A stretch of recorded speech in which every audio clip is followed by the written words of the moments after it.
These two girls go crazy over the hot cashier, but the MC is staring at what looks like a full-grown monkey behind the counter. He finds it gross, and let me tell you why. Hassan has this weird talent for spotting horrific creatures pretending to be human. Most of them are harmless background NPCs, but right after he leaves, that same cashier is eyeing him. Yeah, you can smell the trouble coming. Later, when Hassan is alone, 3 guys drop down right above him. He looks up, nearly dies on the spot in panic, apologizes for stuff he never did, and tries to escape, but nope, fate already hates him. Turns out the stranger is some Venom-type dude asking if Hassan can see through their disguises. Hassan never bothered wondering how or when these creatures learned his secret, but he panics first and runs for his life next. The Venom guy casually throws snakes and those Venom noodles bite into our boy before he even reacts. He feels every cell freezing from the poison. They call our boy weird name Bium and tell him to stop acting clueless and show his power. That's when Hassan snaps, these idiots seriously jumped the wrong person. A giant tiger bursts out of nowhere, knocking Hassan off his feet. He wonders why God sends a tiger when he is clearly a cat person. Suddenly, a massive explosion hits, and the Venom dude finally realizes the monkey detective was right. This guy really does have an ancient seal spell. The tiger shifts back into a regular human and apologizes to Hassan for keeping him waiting, and then turns to attackers.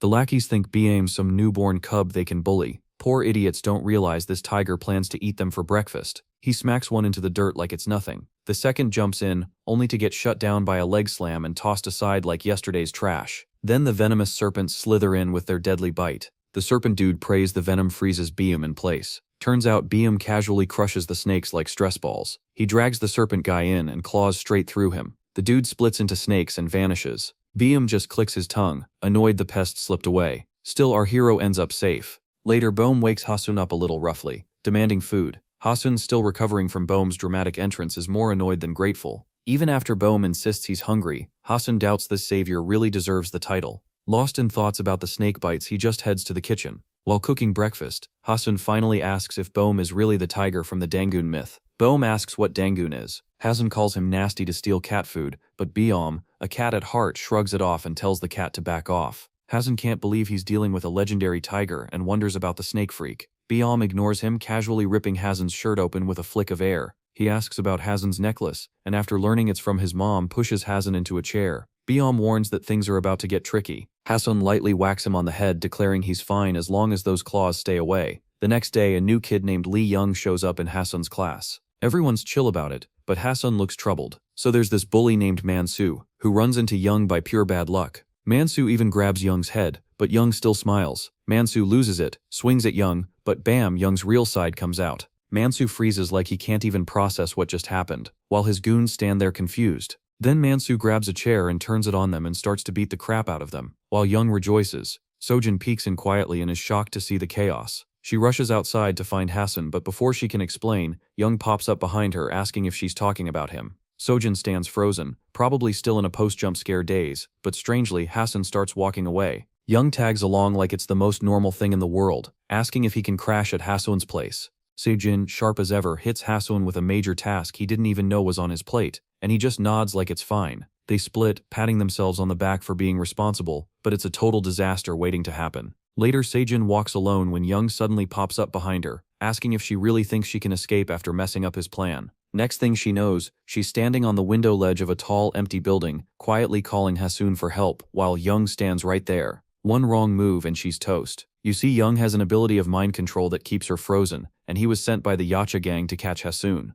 3 more vagrants show up, and one of them tells Young that their focus should be on Hassan, not some girl. Right then, Hassan storms in and is taken aback to see Sojin about to fall. As she tips outside, she says her body's under Young's control. Our hero yells for her to hang on, while he goes after her. But he's a total introvert and doesn't even ask why they're being targeted. The vagrants watch from a distance, confused about how a weak guy like Hassan is keeping a beast like Biam in check. Meanwhile, Young is still losing it, unwilling to accept the situation. Our hero calls out to Young, questioning his sanity. Young yells back, wanting to see just how pathetic Hassan really is. Suddenly, Sojin slips out the window. As she falls, the vagrants and Hassan can only stare in shock. She hits the ground hard, and Young laughs while our boy collapses under the weight of losing her. Young turns to the senior vagrants, saying Hassan has no powers at all, and that the goon is gross for not even being able to back up his own nasty acts. Young snaps at them, angry that they've been belittling him since he started. He admits he only stuck around to figure out Hassan's powers, but now it's obvious the guy's just trash. Our hero jumps him from behind, but Young freezes him in place,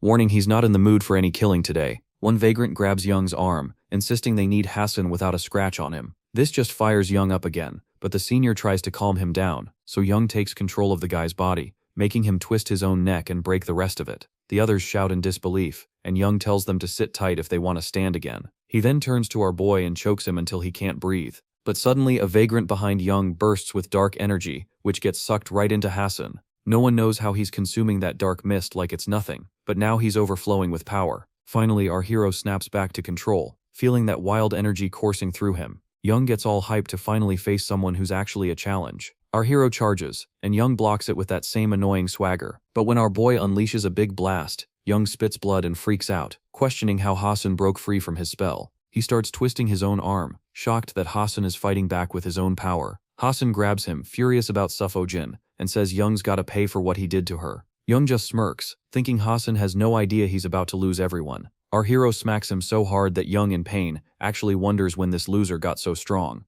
Our hero leaps up, slams a punch, and the wall shatters, sending Young falling off the building, cursing as he goes. But then Young's body explodes with dark energy. Our hero reacts quickly, trying to get away as it tries to invade him, but it's too late. His body pulls it in and he collapses, knocked out. The vagrants finally see their chance to grab him, but then they feel something even worse. Bikemsum lands in front of them, and they freak out. Before they can escape, Bikemsum blocks their path. Seeing Haseon knocked out, he tenses up, grabs one of the goons, and demands to know who they are. The guy clams up, so Bium chokeslams him without hesitation. The remaining vagrant panics and spills that they're hitmen for the vagrants. Bium presses him for who hired them, squeezing his throat, and the guy quickly cracks, revealing they were sent by the Yacha gang.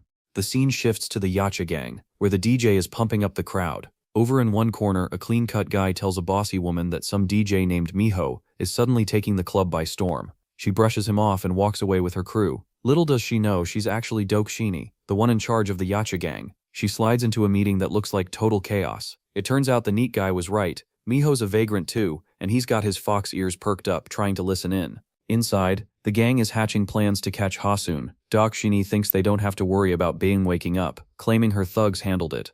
It's kind of hilarious that she has no idea they're all dead, and even the other gangsters remind her that Bing is the strongest vagrant out there. She poses dramatically while pouring herself a drink, brushing it off as just wishful thinking. Just then the door slams open and a guard drags in Miho. He explains who he caught while Miho is sweating bullets, saying he was just trying to find the bathroom. Shiny notices that Miho isn't scared at all, which makes her tense up. She jumps at him, yanks him, and slams him against the wall. Miho actually asks if that's all it takes to leave a tiny scar and starts making fun of her muscles. She kicks him hard, but even while taking the hit, Miho keeps teasing her until she's about to lose it. Her crew rushes after him, and this wild fox doesn't hesitate to smash through a window and leap off the building. He lands perfectly fine and thinks he's escaped, but not for long. The boss lady dives at him from behind with her sharp claws. The way she moves is slick, almost human, but Miho's crazy defense keeps her from even touching him. Now it's Miho's turn. He powers up and shoots flames at Shine, but she just stands there pretending to be burned, which throws him off completely.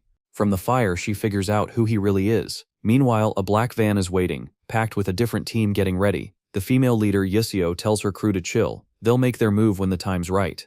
Cut to Seojin's lovely nightmare reel, and our hero jolts awake sweating buckets. Bium is parked beside him, telling him to chill a bit longer. Our guy asks what happened to those attacking vagrants, but Bium just stays annoyingly silent. Our boy says he's been seeing weird stuff since he was a kid, and his mom told him not to panic because those things were their friends. Bium asks about his mom, but our guy keeps thinking about those creepy vagrant faces, and the 3 new clowns who clearly weren't friendly. He snaps and asks why these guys are after him now. Bium dodges it and asks again where his mom is. Our boy finally says she passed away. Bium pulls out his necklace and asks if she said anything when she gave it. Our guy says she told him it would protect him and never come off. Then Bium says he needs to meet her, leaving our boy fully confused. Back at Yacha Club, Shinny is teasing Miho, calling him a cute spy, and joking about not wanting to mess up his face. He retorts with a quick babe, which totally catches her off guard. Taking advantage of the crowd around, he jumps high and scales a tall building. Shinny's annoyed by Miho's powers, but she's no slouch either, and follows him up, just as she's about to reach the top. Out of nowhere, Miho hits him with a fire square to the face, and blasts it with insane force. But she ducks midair and dodges it. Then Shinny takes a boxing stance and throws a punch aimed right at Miho's face. He's quick but can't avoid the next hit, and it lands hard. Miho realizes he's up against a serious opponent. With no options left, he flips back, but Shinny's right on his tail, targeting where he'll land. There's a huge boom as Yusio clears the area below, gearing up to jump into the fight. Meanwhile, Miho's head is spinning after taking that beastly hit. Shiny tells him he's only the second person to ever take her punch. Miho jokingly says he wants to meet the first person for real. She gets pumped, bulking up and tearing her shirt in the process. Miho gets into a defensive stance. For just a second, she blinks and sees Miho floating just out of her reach, which shocks her. Then he blasts fire at Shiny. She tries to block it, but the flames nearly scorch the entire rooftop. She ends up bruised and down on her knees, asking Miho when he landed in this world and why. Miho finally shows his true self and says he wants to find out exactly what her master wants. Turns out Shinny's also a vagrant, and she gets furious, but it's too late because Yuso and her crew show up, telling them to surrender. But instead, Shinny and Miho are just arguing about who brought in the third party. She winds up the banter by teasing him that next time he won't be able to take her hit and jumps off the building, acting like Yiseo is just boring homework. She lands effortlessly, leaving Yiseo stunned at how she can pull that off. Miho pops up right beside her, asking if she wants to know the truth. Yiseo freaks out and her crew aims their guns at him. Miho tells them to chill, saying he's ready to be caught. Miho plops down before the camera and claims he's a 50-year-old man. Yiseo takes a look at his face and tells him to quit lying. Miho spots the camera and instantly throws a cute pose, but Yiseo snaps back asking why he picked a fight with Jung. He shoots it right back at her, asking if she's sure she wants the real story. She pushes harder, pointing out that normal people don't blast flames or hop onto rooftops. He asks again if she seriously wants to know. They ping-pong questions until she finally asks why he gave up so fast, and if he's cooking up some deal. Our boy admits she's sharp for a field leader. She asks what he is. He raises his hand and asks if she truly wants the truth. The lights cut out and Miho reveals he is a nine-tailed fox as fire erupts behind him. He snaps the handcuffs like cheap toys and says you humans aren't the only tenants on this planet. Yiseo instantly aims his gun at him, clearly sensing the walking hazard in front of him. The scene shifts to the slums, where a man begs 3 thugs near some garbage to be civil. They don't care and say he can move, but only if he stays quiet. He gets beaten badly, and they demand their money. Suddenly, someone steps onto the wall behind them. One thug tells him to leave quietly. The newcomer grabs a baseball bat, and they laugh. Strange energy starts radiating from him. They mock him, asking if he really plans to swing it. He finally speaks, asking if they're scared. A close-up reveals he has only one eye, and the other side of his face has a strange bulging nerve-like growth. The goon keeps running his mouth until a baseball bat shuts him up and blasts him across the field like an actual ball, dropping him 50 meters away. He then tells the rest that if they want to stay alive, they should vanish fast. Cut to Miho's interrogation. Yiseo still thinks Miho is lying. Miho explains that every god in old myths was just a vagrant who slipped into this dimension. She asks if that means they're aliens from somewhere else. He says yes, adding that the god of war was a vagrant of power, greed, and bold guts, and the goddess of love was a vagrant of endless beauty. They come from different ages and places, but they've been living around humans forever. She accepts it, and says she'll just remind him of something he already knows. They are the intel team watching the Yacha gang. She suspects the leader Jung-yoon of having strange powers. Miho says she's a vagrant too. She asks what powers she has. He tells her that if she had been shot earlier she likely would have grabbed the bullet, and he would never be dumb enough to try that himself. As he says this, he snaps his cuffs apart again, making them lift their guns. He then corrects her. Her name isn't Jung-yoon. Her real name is Duok Shini. Cut to Shini stepping into a quiet room. She bows to someone who mentions hearing about the mess at the club. She says it's nothing worth stressing over. Honestly, the author made this guy way too good-looking for his role. He asks Shiny why she looks so exhausted, and she fires back asking if he really wants to know who made her look that way. The guy brushes it off, saying it doesn't matter. Whoever did that just wanted the government to step in, and they totally succeeded. When Shiny tenses up, he assures her he's not scared of pathetic humans, and warns her about who will take over if she goes around killing people without thinking. He mentions a name and tells her to track the guy down. This dude is a strong vagrant, and Shiny's job is to use him to bring in Hassan. As she leaves, someone named Imugi, lurking in the shadows, comments on Shiny's loyalty, calling her his strength. Imugi's pretty hyped to see just how strong she really is and alludes to some secret stuff Shiny is working on that she'll get recognized for later. Switching scenes, we see the goon basher where more thugs are gathering, cursing at him. He just lights up a smoke before getting ready to take them on. He asks if they're really there to see him smoke or to fight. Then he goes off, attacking with crazy speed and knocking one guy's face. He even nails a sliding blow that takes out all the goons right in the face. This dude fights like it's personal. One goon tries a sneak attack with a sword, but it shatters into pieces, leaving him stunned. The vagrant turns and slaps his elbow into the dude's face, not even bothering to finish him off, but the guy still dares to call him a monster. The vagrant pulls out a baseball bat and swings for the fences, imagining the goon's face as the ball. While he's chilling on top of the beat-up goons, Shiny rolls up with her crew. The goon basher figures out she's also a vagrant, and dares him to come any closer. Shiny cuts to the chase, and offers him a deal he can't ignore. Fast forward 2 days, and our hero is on the move, processing all the heavy stuff Biom just laid on him. BM spilled that 5,000 years ago he was sealed inside the necklace that Haseon's mom gave him. He was just stuck in darkness for an eternity, neither asleep nor awake. Now he wants to piece together what happened during all that time and why the necklace ended up with Haseon. Without it, he can hardly get by. Back to the present, BM is super chill, and our hero asks about that random burst of power he had when he fought Young. He tries to tap into it again, but nothing happens. While munching on some chips, BM says he's definitely human, just a bit off, and it's all because that necklace somehow ended up in his family. When our hero wonders if he might be a vagrant too, BM shoots that down immediately, saying there's no way.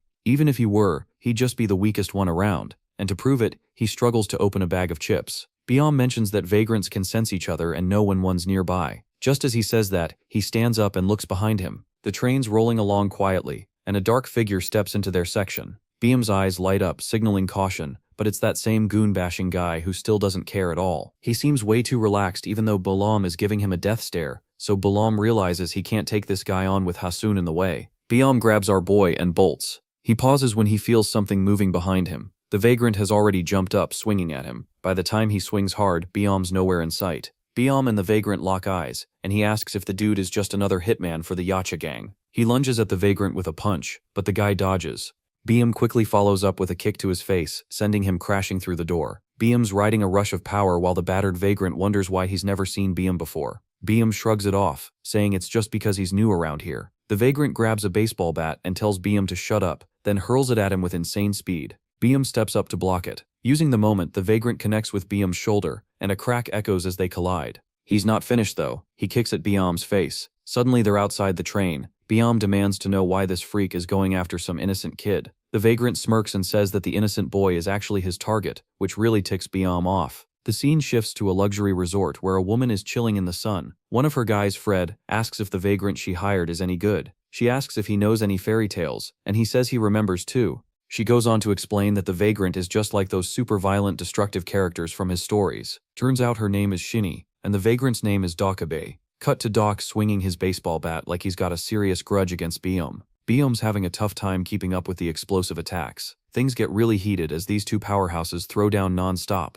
BM starts to feel like Doc is really pushing him. Deciding it's time to end this, BM goes all out, his aura flaring and his nails turning monstrous. Doc can't believe what just happened. It's already too late. BM goes for him with this crazy move, the Pale Mist Claw, and cracks Doc's special bat. Doc quickly tries to defend himself. BM charges at him like a blur while Doc swings his bat, but he's already too late. Doc gets a shock and tries to swing again, but totally misses. Suddenly, BM is right behind him, gathering this wild energy in his arm. Doc totally lost track of him. He turns around just in time to see BM's second attack coming in hot. The new move, the Inferno Claw, tears through Doc, leaving a bloody, fiery trail. Doc coughs up blood and goes crashing onto the train tracks. BM's face goes beet red, and he shuts his eyes thinking he's some kind of action hero. But then the real hero shouts a warning, just as BM gets hit by a train, slamming him against the front window and making him realize how many aura points he just lost in front of Haseon. Now Haseon's all alone, and to make things worse, Doc is starting to wake up. Our hero is sweating like crazy when Doc shows up right in front of him, casually telling him to come along quietly. Doc notices that Haseon looks super scared, and he remembers getting Haseon's details and being told to bring him in. Back then, people back home were acting strange. They knew something was up but only took a little peek, and even Shinny thought it was odd. Still, she told Doc that BM would be the main issue he'd have dragging the kid in. Now at the moment, Doc is just straight up stabbing Haseon in the shoulders. He's thinking about how this weak kid could ever be a threat. The dark mist around them starts acting funny again. Before Doc can even process it, he lands a hard punch on Haseon, who starts bleeding. Doc calls Jason for some backup. Haseon finally shows some fight and bites Doc's arm, but he gets smacked away like a volleyball and crashes to the ground. Panicking, Haseon tries to run, but Doc appears out of nowhere and hits him again, telling him to stop messing around and start walking. Outside the tunnel, BM jumps back with crazy speed, looking dead serious. Inside, Doc's dragging Haseon, who's crying about his bad luck and wondering why everyone seems to want him gone. However, as Haseon pulls on Doc's arm and yells, his eyes light up. Doc catches a glimpse of him leaking some weird energy and curses. But it's too late because Haseon makes his move. As BM gets closer, he feels a heavy energy and thinks maybe it's another stray, but this one feels off to him. Back with Doc, he's losing it and can't believe what's happening. His weapon drops, and he feels his joints cracking. As Haseon pushes his spell, Doc's bones break and he crumples to the floor, screaming. Haseon casts another spell and it dives into Doc's memories. Suddenly, he finds himself in a void, remembering when he wanted to help the sick and broken. He questions if he's even the same guy anymore. Back in reality, all the malice drains from his eyes. A train almost hits him, but he barely jumps out of the way. Now there's a bigger monster staring him down, and Doke knows he's done for. As the train rolls past, Doke spots Biome's body glowing with a fierce energy. Biome's furious at Doke for even touching Haseon, totally unaware of how much Haseon has already messed him up. The scene shifts outside the lab, where Imugi brings Shinny along, and they run into that weird guy from earlier. Imugi can tell right off the bat that the experiment worked, and the guy outright admits it. Turns out he's Haseon too, a famous doctor that Shinny never thought she'd actually meet. He breaks down the whole process pretty simply. They took Haseon's DNA, tossed it into a test kit, and just waited to see how the body reacted. Imugi asks how the results turned out, and the doc says they were insane. Better strength, stamina, reflexes, and healing. Imugi jokes about feeling jealous, but the doc quickly points out the downside. Those boosts don't last long, and the kid goes back to normal in a day. To get the full benefits from what the body produces, they'll need the real deal. Imugi catches on right away. They need to bring Haseon here. He asks how the test subject is doing, and the doc mentions that the failed implant left the kid in pretty rough shape.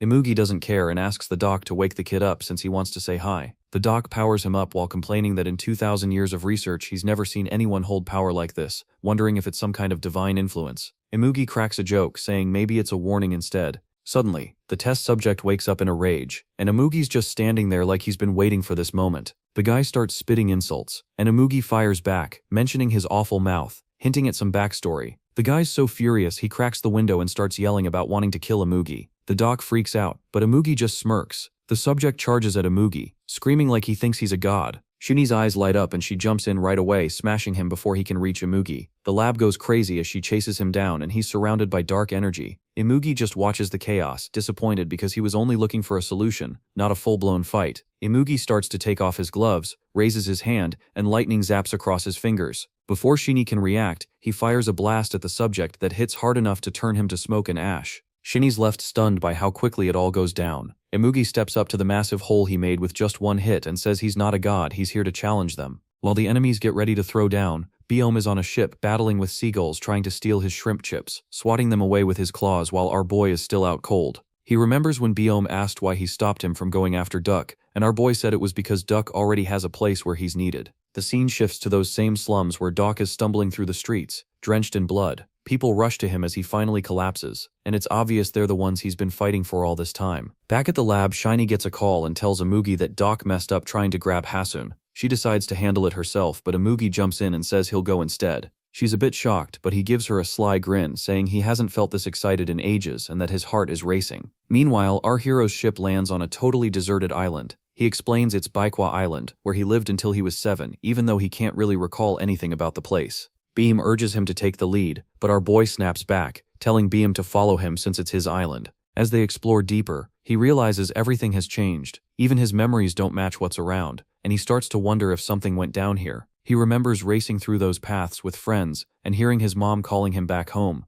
but when he sees their old house in ruins, he's shocked. Biam quickly points out that it wasn't just a regular fire, and looks like a vagrant's doing. Out of nowhere, the nymph of Baikwa appears, watching them. Curious, Biam asks Haseon about his mom. Haseon says she was a respected shaman. After she passed, people started whispering she had revealed too much about nature. Biam asks how she died, but Haseon can't remember, no matter how hard he tries. Then all of a sudden he gets a flash. Imugi is throwing lightning at his mom's house. He wonders if that memory is legit, and if Imugi's somehow involved. Biam tells him to chill and calls out to whoever's lurking around. A sneaky dude pops up, looking smug, muttering about how these explorers seem to have some powers. Biam tells him to stop being creepy. The guy vanishes, then reappears further away, accusing Biam of stealing minerals from the island. Biam calmly questions why he's talking with his back turned. The vagrant replies that the back defines a person. That line hits Hassan hard, triggering a memory of someone grabbing his back. Biam asks the old man who he really is. The vagrant teases him, quickly jumping behind them before taking a fighting stance, ready to show them what he's got. Biam cracks his knuckles, saying he might look young, but he's the only elder in the room. He charges first, calling himself the Korean god of the brawl. The vagrant gets ready,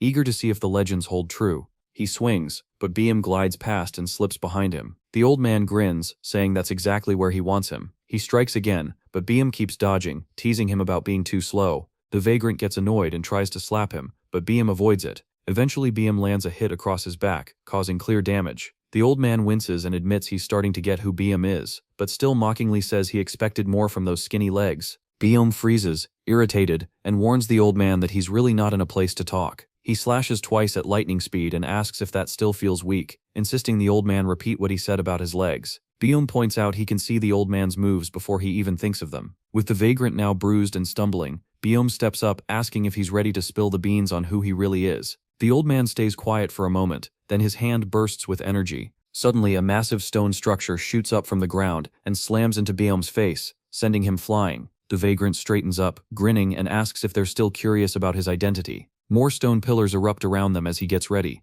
The old vagrant lifts his head and announces that the real fight starts now. Byum adjusts his jaw after taking a solid hit and gets annoyed when he spots the old vagrant showing off his muscles. He quietly goes after the guy, unaware that the old vagrant has set up another sneak attack. Suddenly the ground starts to split open, and out pop these wild, messed-up sigma-face structures. Byum quickly figures out that this guy is blocking him with those things. Then one of those structures slams into him right in the balls, so bad that his sperm production department officially quits on him, and he crumples over. The old man introduces himself as Jang Sung, and Byum is taken aback when he suddenly recognizes him as his old vagrant. Even Jang seems a bit thrown as he remembers Hassan. Byum asks if they know each other, and Jang finally connects the dots that Hassan is there. He squeezes Hassan's cheeks, saying he missed him so much. Jang takes Byum through a strange passage and says someone's waiting for him. Inside, Byum finds a picture of his mom that hits him hard, but Jang keeps it chilled and leads them to his place. Byum asks why he started a fight without properly introducing himself. Jang shoots him a harsh look, still feeling the pain from those claw marks.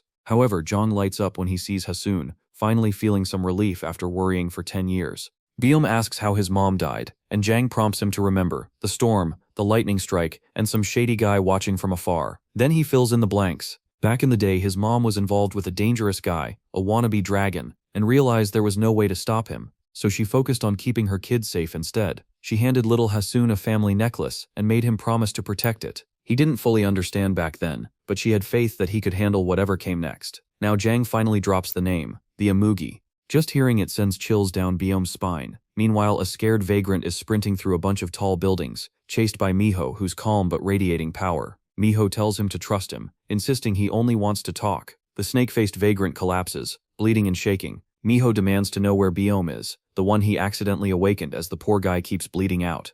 Miho is chatting with Yuseo, the intel girl, about this old legend where the Bear Clan and Tiger Clan were duking it out for control of the land. She reminisces about the founding myth, adding that while it's all a bit exaggerated, people tend to overlook who really led that epic showdown. Miho reveals that Byum is the god of the brawl, and the leader of the Tiger Clan. When Yuseo asks if the Bear Clan came out on top, Miho confirms they did, but Byum mysteriously disappears right before the final round, giving the bears a major advantage and letting them wrap things up quickly. Yuseo wonders if they're currently hunting Byum, and Miho says yes, explaining that the Yacha gang broke his seal and wants to use him. They need to take action because even if the gang manages to bring Byum over to their side, they might end up needing to take him out. Meanwhile, Byum looks like he could take on anyone, facing off against a giant bear. He throws his classic claw slash, and when the bear gives up, he strikes a victory pose. But he's still not convinced this bear is the top vagrant. Then Jang douses him with water, trying to give him some waterfall vibes. Jang thinks there's real power in Byum, but it's buried under a lot of rust. Byum agrees he's noticed that too, and that's how their training kicks off.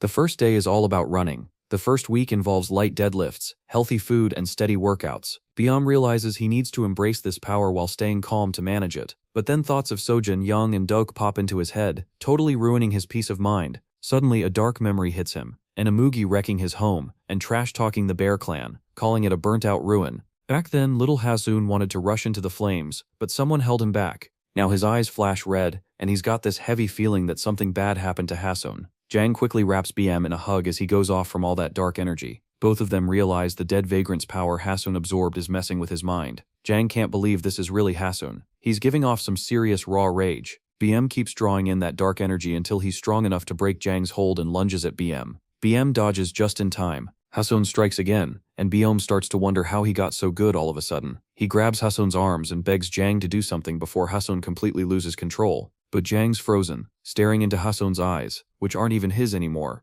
They've got to snap Haseon out of this dark energy's grip, or he'll get lost forever. Byum puts in all his effort to push Haseon away, and Jang jumps in to help, turning it into a tag team situation. He tells Byum he might have heard the old tale about some Arcanum passed to the nymph of the Bear Clan. Byum spins around and gives Jang a solid smack. He's shocked that Haseon can not only handle the dead vagrant's power but actually use it. That means he's the living cub of the Bear Clan. Haseon lunges at Byum, grabbing his throat. Byum fights back, clawing at Haseon's throat, and it turns into a neck-and-neck struggle, like a pro wrestling match. Jang yells at Baeom, asking how he can let anything take control. Deep in his mind, he's having a conversation with his mother, asking who killed her. She tells him that some things can't be controlled, and knows he's facing a lot of cruelty. Even if he feels she's far away, she's always watching, and it hits him hard. Finally, he blasts out the dark energy, and everything snaps back to normal. Baeom stares wide-eyed at Haseon and says he's carrying 5,000 years of raw power. At night, while everyone's taking it easy at Jung's place, a girl sneaks in quietly. Her plan goes off without a hitch, and she lunges at Balum with her sharp claws.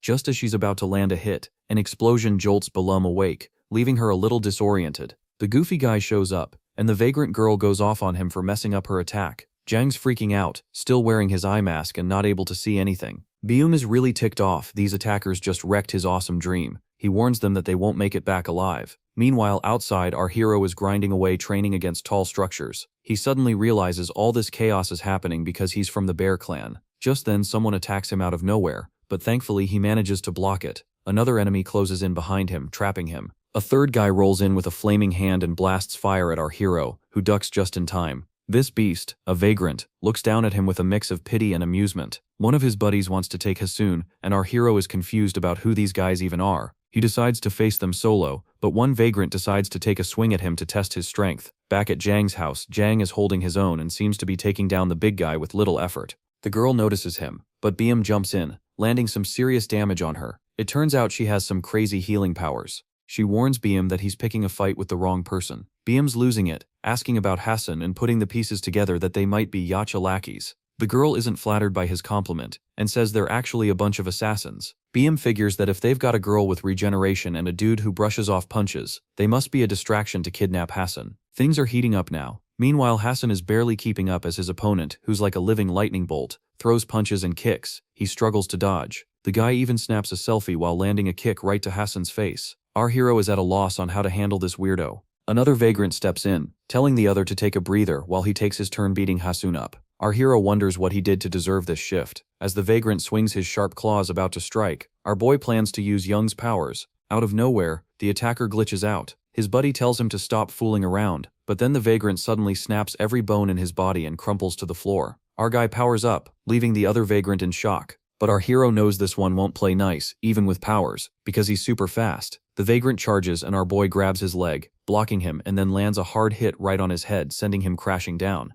It feels like he's gliding, and he turns to the last vagrant, daring him to take a shot. They're trying to figure out how Haseon's powers really work. He can pull people in and use their abilities at the same time, which is exactly why Amugi wants him. While the vagrant attacks, we dash into Jang's house, where Baeom is laying into the sassy vagrant without holding back. Jang jumps in, throws a rock at Baldy, and sends him flying. The attackers are starting to sweat. The healer girl gives Baldy a boost, and he suddenly looms over Baeom and Jang. She tells him to take out Jang first. Back with our main guy, he's playing it smart until he sees an opening and starts whacking the vagrant, making him look foolish. But Hassan's getting worn out quickly. The vagrant takes notice and hits hard, landing some serious damage. He comes from behind and wraps chains around Hassan. When our hero drops helplessly, the vagrant slams his claw beside him and asks if taking him out now will make the stolen powers come out to play. The boss tells him to back off, but the vagrant claims he's done with Imugi. The boss tells him to stop with the drama, but the vagrant pulls out his weapon, announcing his rebellion. Meanwhile, back at home,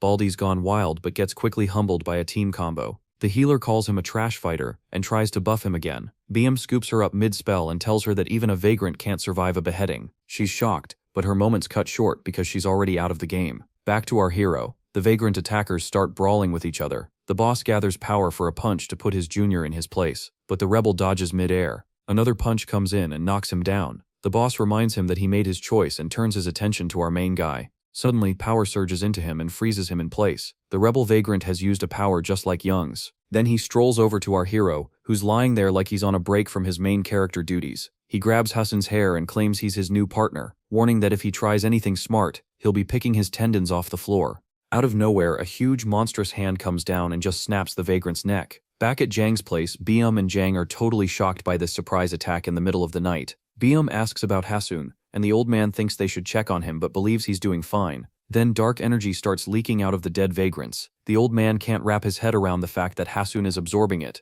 wondering what's happening outside. Outside, the rebel vagrant gets squashed by the boss's hit. He can't believe his skill didn't work against the boss. The boss, full of demonic energy, laughs at how pathetic the rebel's earlier skills were compared to his true power. He grabs the rebel by the face, and the vagrant is shaking in fear. Once he kills him, all that dark energy gets sucked right into our hero. The boss is shocked. Energy starts swirling around our hero like a tornado, and he begins to transform into a vagrant. The boss yells if there's more energy to suck up, but our hero just stares him down, fearless. His body begins to heal, and his fists turn to iron. He wonders where these new powers are coming from. The boss, now annoyed and worried, sees our hero roar and charge at him mid-attack. Meanwhile, Biome and Jang are running toward our boy, hoping he's okay. But then the clash ends badly, leaving our hero down for the count. The boss gives him props for managing to do some damage. Our hero writhes in pain as the boss grabs him, lecturing that vagrants run on a whole different energy level. He tells him to stop struggling and give up, reminding him Amugi is waiting. Hearing about Amugi gets our boy fired up,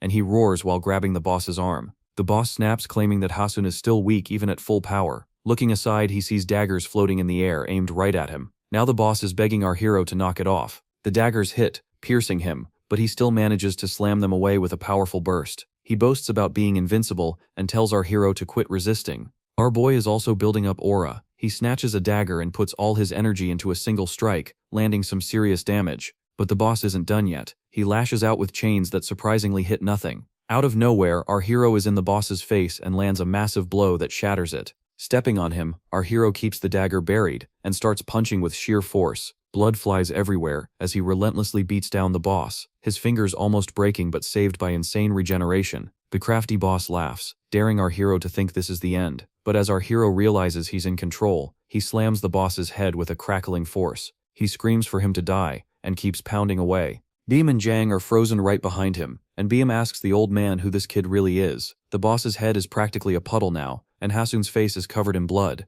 Even Beam is starting to get scared of our hero.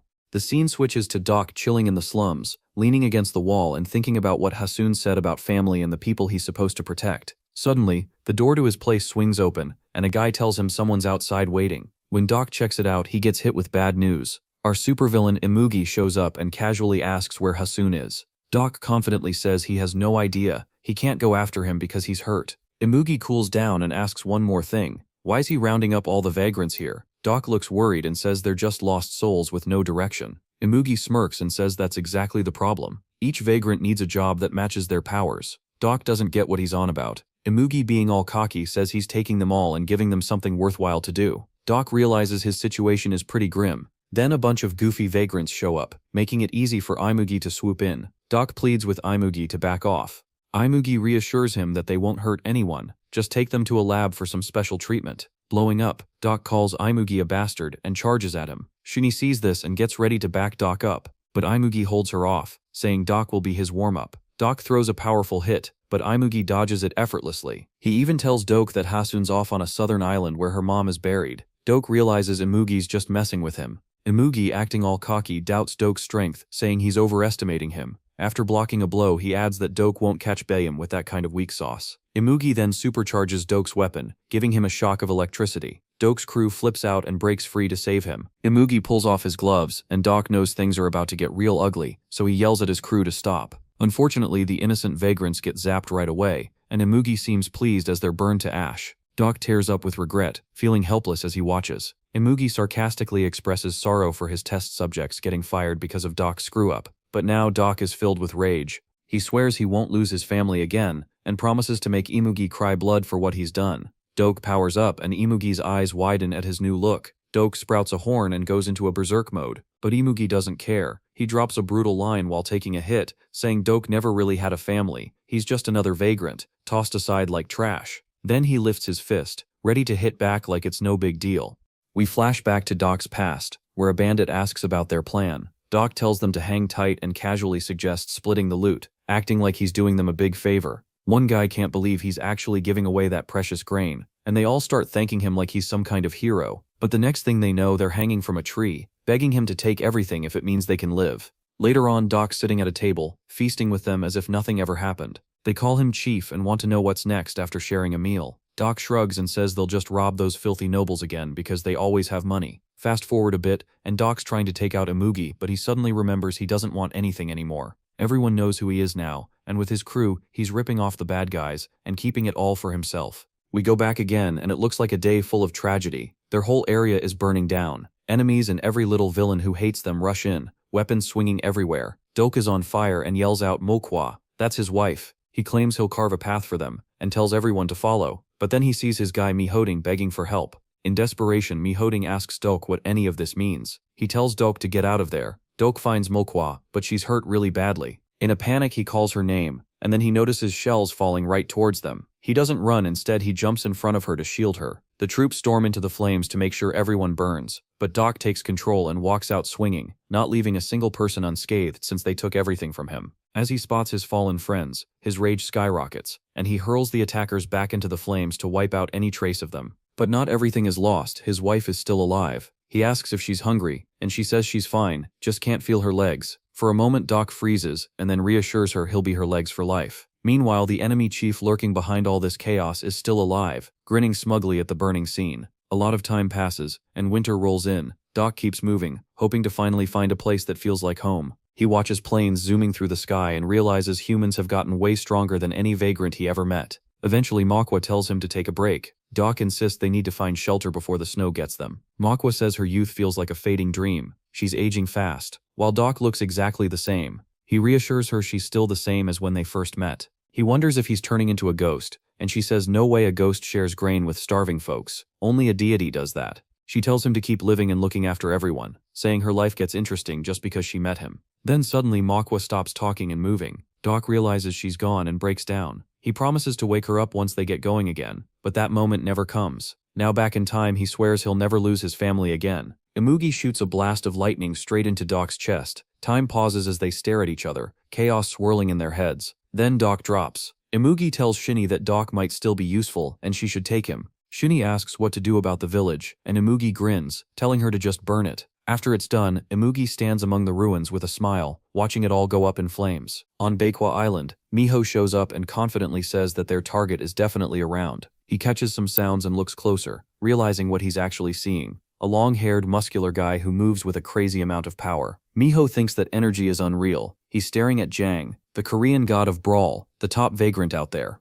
Jang flashes his strength and Miho is convinced it's Baebul. Jang takes out his earbuds saying he loves that part of the song. Behind him, the intel commander asks Miho if that hyped-up guy really is Biome. Miho responds that he's absolutely sure. Just then, the log underneath Jang shifts and reveals their hiding spot, asking who they think they are. Meanwhile, in Hasun's lab, something intense is happening. Doke is strapped into a vessel and hooked up to a drug. Hasun is excited, gushing about how great this is. It's been ages since she dealt with a specimen like this. Shiny starts realizing that Hasun has gone a bit off the deep end. Hasun mentions she needs to keep things under control because if the subject goes wild, it could spell disaster. Shiny tells her to reach out if things go sideways. Hasun appreciates that and shares how her team failed to capture Hasun. Shiny processes this and acknowledges that she just learned about it recently. Still, she warns her to be cautious since Imugi will take care of it himself. Hasun laughs, apologizing for her eagerness, and says she can't wait to try out a bunch of ideas once she gets her hands on that kid. Back on Baekwa Island, Miho tries to calm Jang down, insisting he's not an enemy. Jang fires back, saying they were spying just days ago, and now they're out in the open. Miho is confused, so Jang goes quiet for a second, then lunges at him. Miho dodges and smirks, impressed. Jang tells him to get ready for round 2. He strikes again, but Miho avoids every attempt. Jang thinks it's cool that the kid's pretty good, and jokes that he looks like a bunny rabbit. Miho insists they need to talk since things are way too risky. Jang brushes him off, claiming he doesn't chat with enemies. Then he uses his strength to knock over the log Miho's on. Jang gets mad and decides to pull down all the logs, shoving them with all his might while yelling for Miho to choke on them. Realizing he can't stop Jang, Miho bolts. Jang laughs, believing it's pointless to run. Miho notices he's starting to really tick Jang off and responds by attacking with fire. Jang is taken aback and shouts that the kid has fire, letting it hit his arms. Miho insists it's not the time for a brawl, and suddenly Jang gets blinded by the light and drops to his knees. Miho encircles him with flames and doesn't douse them. Jang opens his eyes, sees the fire below him, and starts jumping around. Miho asks if they can talk now. Biome hears the commotion and comes over, asking who Miho is. Jang tells Biome he's just arrived, and Miho's stunned to finally see the real Biome. Jang claims Miho tried to sneak an attack while he was zoned out. Miho is totally baffled by that. Biome shows his claws, asking if Miho wants to die, saying he could end things in one hit. Miho grins and brings up the Yacha gang. Right then, our hero drops a bombshell about them being the same crew that had Young kill her friend Seojin. Everyone freezes, shocked. Miho asks Hassan if he knows the Yacha clan is after him. Biome tells Miho to explain. Miho says as vagrants have been disappearing one by one, he's been wandering around trying to track them down. Plenty of his friends are missing, and there are others eyeing a power grab for this land. Behind it all are people hiding as chaebols or gang members, but they're all puppets of a vagrant with insane power, Imugi. Our hero goes still at hearing that old enemy's name. When they get to Jang's place, the old man tells Miho that Biome is the final obstacle in Imugi's way. Miho thinks it's crazy how Imugi sees Biome as just this last wall before his big dream is within reach. Inside, Biome's soaking up all the attention, and Miho can't figure out how that guy got so strong. Jang adds that Hassan is actually the missing piece of the whole situation. Hassan says once Imugi gets his absorption ability, he'll take out Biome without even thinking twice. Jang explains that if Imugi gains Biome's power, no one will stand a chance against him. Miho pipes up and says he's not backing down this time. No matter what happens, even if it means facing death, he'll fight till the end. Jang notices how much Haseon has changed since the day she lost her mom. But even then he tells her that Imugi is already stronger than anyone there. Haseon asks if that's supposed to include Biome. Just then both Biome and Miho sense something rushing at them. Out of nowhere, these strange creatures attack. Jang grumbles, annoyed that they just finished fixing the house. The guys pull out their claws and charge after the monsters, and Shinny shows up, acting all tough like she can handle it by herself. Miho can't believe she came alone. Then another voice cuts in. It's Imugi. He's grinning, calling them idiots. To him the night is perfect for rewriting history. Haseon sees Imugi and instantly realizes he's the guy who caused her mom's death. Imugi brushes past her and says they've got a special gift for them. When Mugiho sees the creatures, it hits him hard. Those are actually his old friends, and they've been turned into Imugi's lab rats. Mugiho calls out to Black Tiger, but Black Tiger snaps back at him. Imugi just laughs and unleashes a wave of energy, treating the whole thing like a sweet reunion. The blast obliterates Mugiho's friend right in front of him, and he's left frozen in shock. Imugi mocks him, asking for his friend's name. While the other minions rush Miho, the place fills up with these twisted creatures, and they overwhelm him fast. But Biome jumps in with sharp, clean strikes, cutting through the minions. Jang dives in too, with his statue smashing enemies left and right. Miho charges in as well, punching and throwing strikes fueled by rage. Watching Miho fight tirelessly, Imugi grins and even gives him props for his bravery. But when Miho tries to absorb the minions' power, nothing happens. Turns out Hassan, who made these test subjects, made sure Hassan couldn't absorb them at all. Imugi, wanting to raise the stakes, calls out the next monster. He's excited because he finally knows what's coming next. Then the same serpent monster shows up. As soon as Imugi tells it to go, it shoots its snakes at Miho, biting him instantly. The monster is pumped about it, saying he's been itching to kill Haseon, but Imugi promised him something better if he let her live. Right then, Imugi blasts the serpent monster, claiming he just wants to give it a new life. The blast turns the creature to ashes right in front of Miho. The vagrant dies in the most pathetic way, and all that energy gets sucked right into our hero. Pain rips through him as the poison spreads. He feels every toxin burning inside him. Jang and Biome are freaking out, while Imugi watches with pure joy. Imugi tells Shinny to grab Hassan, and she doesn't even hesitate before going for it. Meanwhile, Miho is sitting there feeling sorry for himself, apologizing to his dead friend for letting him down. The old Jang yells at Miho to snap out of it and protect Hassan. Finally, Miho gets his act together and vows that those guys will regret what they've done. Shinny leaps at Miho, but he throws up his Miho art in a fiery wall just in time. She calls him a damn firefox and warns him that his little tricks won't fly with her. And just like that, the fight breaks out between Miho and Shinny. Miho's heated, ready to torch her and all of her friends. While that's going down, Jang grabs Haseon and hightails it out of there. Shinny laughs, saying Miho looks pretty sexy when he's angry. Miho throws a question at her about how she can be okay with her friends dying. Shinny just smirks back, saying she doesn't care since in this world only the strong survive. Miho notices she's gone from trying to be a tough boxer to just plain crazy. He mocks her, saying it's her last chance to use her powers, and she better enjoy it while she can, and she fires back by calling him Baby Fox. This is where things really kick off. She hurls a heavy punch, and Miho barely blocks it, stunned by the sheer power behind it.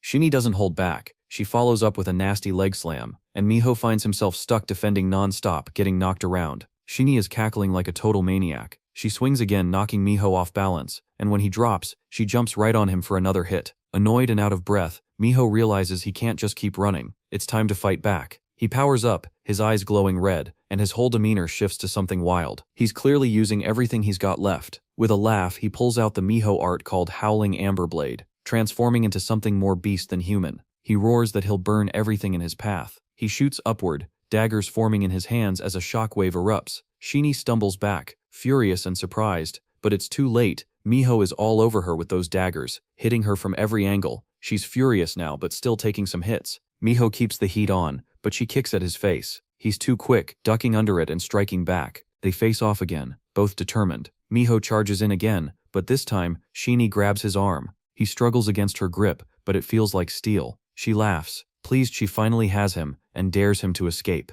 Miho challenges her to try, but she slams her forehead into him, throwing him to the ground. She tells him to get back up, clearly eager to see what else he's got. Running low on energy and covered in blood, Miho sees Imugi step in, who can't help but comment on how this feels like déjà vu. Imugi reminisces about the old year of the snake and chuckles smugly. Miho looks worried as Imugi brings up a blood-soaked limping fox from 500 years ago that Miho can't believe he remembers. He recalls the monster hunt that wrecked the city, led by none other than Imugi. Imugi says it took them ages to move past that. Miho asks what Imugi got out of it. Imugi explains that humans brought shame upon their kind, so the retaliation was deserved. Miho shoots back, calling that nonsense and pointing out how many friends were lost because of it. Imugi argues that living alongside humans is pointless if they outlive them by thousands of years. Furious and crackling with energy, Miho yells that if he can't kill Imugi tonight, nothing else matters. Using the art of Kamiho, he goes berserk and unleashes his ultimate move, Heavenly Fox Advent. His body lights up as he prepares to take down Imugi. Sheni tries to step in but is thrown aside. Facing the ramped-up Miho, Imugi stays cool, calling it lovely. The two get ready to battle as the monster hunt kicks off for real. Miho yells that he's gonna get revenge for his friends, even if it means he has to go down today. Imugi starts cracking up, saying he hasn't seen such a big display of loyalty in ages. Miho tries to make a move, but nothing happens. Imugi tells him it's over, he controls the wind and rain, and there's no way Miho can beat him with fire. Then Shini jumps in and takes Miho down with one hit. Imugi asks if Miho has any final words. Out of nowhere, Dang shows up behind Imugi, shouting for him to stop. Meanwhile, Shini flies up behind Jang, trash-talking him like he's useless. When Jang turns to see the mess he got into, Imugi zaps him with lightning, and Jang goes down screaming in pain. Imugi laughs and tells Jang to crawl back into his corner, just like when he messed up Hasun's mom and stomped on Jang's skull. He plans to finish Jang off and take Hasun for himself. Jang can only curse back, but Imugi gets distracted and notices Bingham is already charging at him. Bingham lands a punch right on Imugi's face. Suddenly Shini yells at Bingham, claiming she's his real rival, not Imugi. Bingham isn't having it.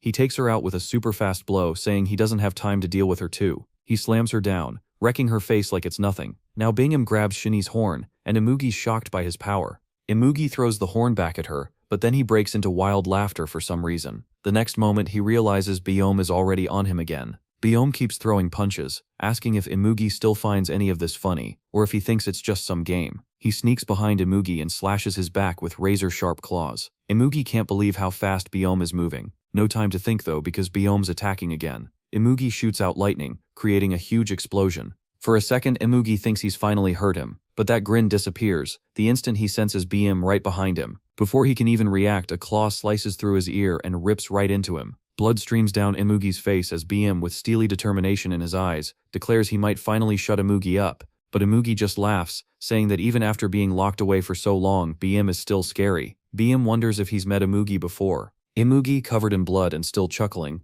tells him to look closer and remember. Biome starts piecing it together that Imugi used to be the Bear Clan's guardian. Imugi presses him to make sure he remembers. Biome confirms that he does, adding that Imugi was useless back then too. Suddenly a bright pulse appears in front of Biome. Imugi instantly gets restored as dark energy explodes from him. He reminisces about how Biome was once seen as the strongest but still lost, leaving only stories behind. Imugi rises into the air, enveloped in darkness. The hole Biome punched in him seals up like it was never there. Massive tentacles and serpents burst out from Imugi's transformed body, and he laughs down at Biome. Imugi talks about how Biome slept for 5,000 years and crushed anyone who dared to get in his way. Biome just smirks, calling it a cute trick. That sets Imugi off, and he releases his devil serpents. Biome tries to tear them apart, but they wrap tightly around his arms. Imugi mocks him, asking what he thinks he can do with just his claws. More monstrous serpents appear, and start tearing into Biome, biting his skin. Biome is annoyed, calling them worthless strings. Imugi taunts him, questioning if brute strength can really solve everything,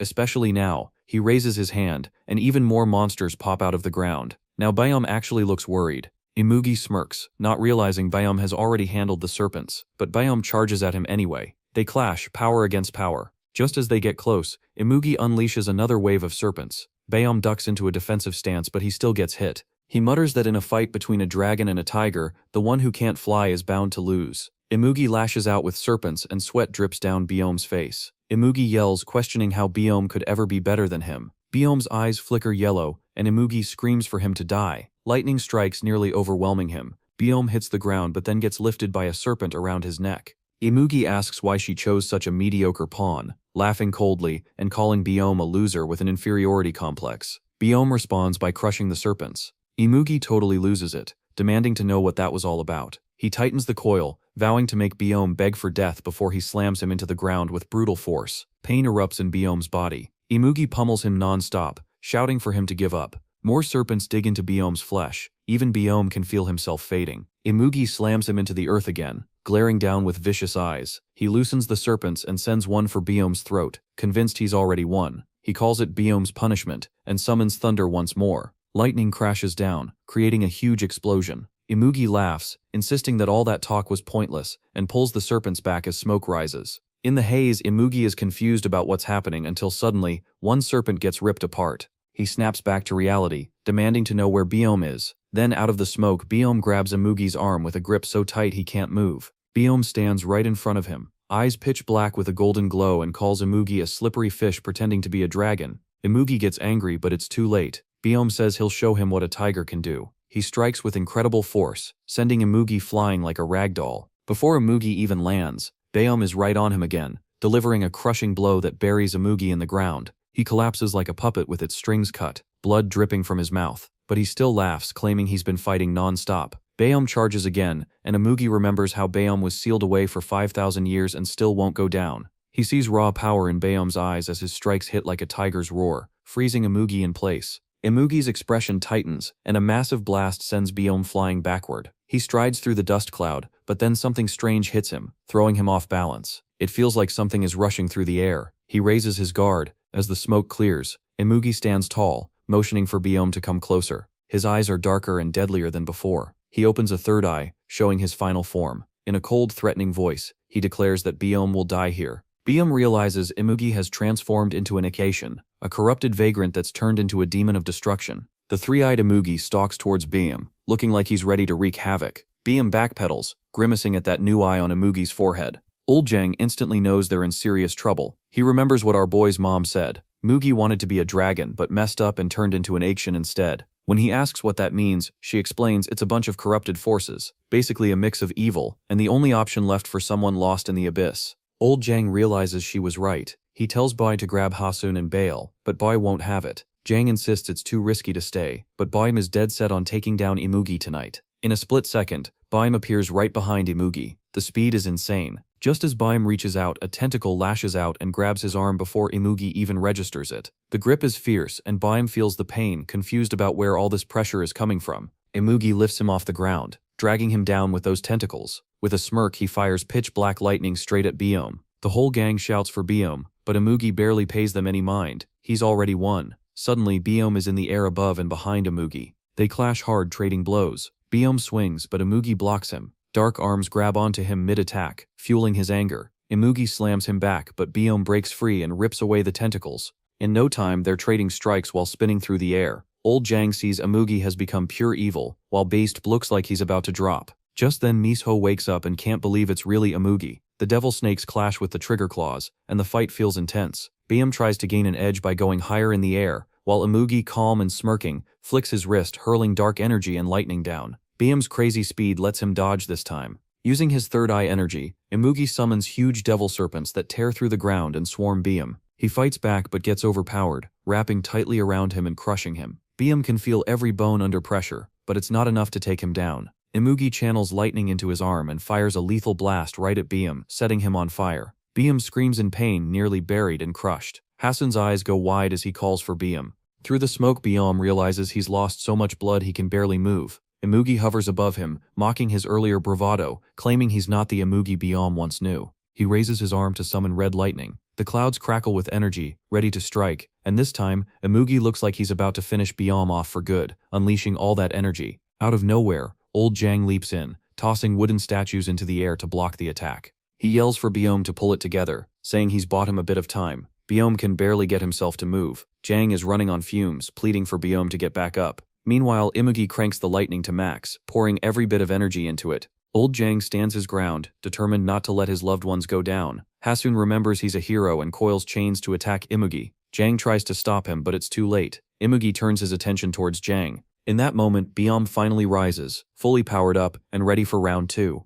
Jang's yelling for Byom to help Haseon, but Byom isn't falling for it. Imugi changes into an Ikshin. Meanwhile, our hero's trying to choke Imugi out, holding him down for Byom to strike. Imugi fires off an energy blast, but our guy hangs on and yells at Byom to move it. Finally, Byom lets out a massive roar, but old Jang is shocked. Byom isn't rushing in to save Haseon. He's aiming to take out Imugi. Imugi whips his tentacles around, slamming both Jang and Byom to the ground, but Jang isn't backing down. Imugi gathers up another lightning spell, crazy confident he'll finish them all off in one hit. The lightning strikes and everything in its way gets wrecked. Smoke fills the area, and Jang gets hit hard, collapsing and zoning out. Imugi smirks for a second, but Haseon is still hanging on, and Byom's ready with his claws. It's a wild last stand. Our hero shouts for Byom to go for it, but those annoying tentacles have him locked down again. Byom struggles to break free. Nothing is ever easy, but then out of nowhere, he tears through those tentacles and charges like a dark tiger going straight for Imugi. Amid all this chaos, our guy's still hanging on to Imugi like a little monkey. Imugi finally loses it, unleashing his full power, making it impossible for our hero to hold on.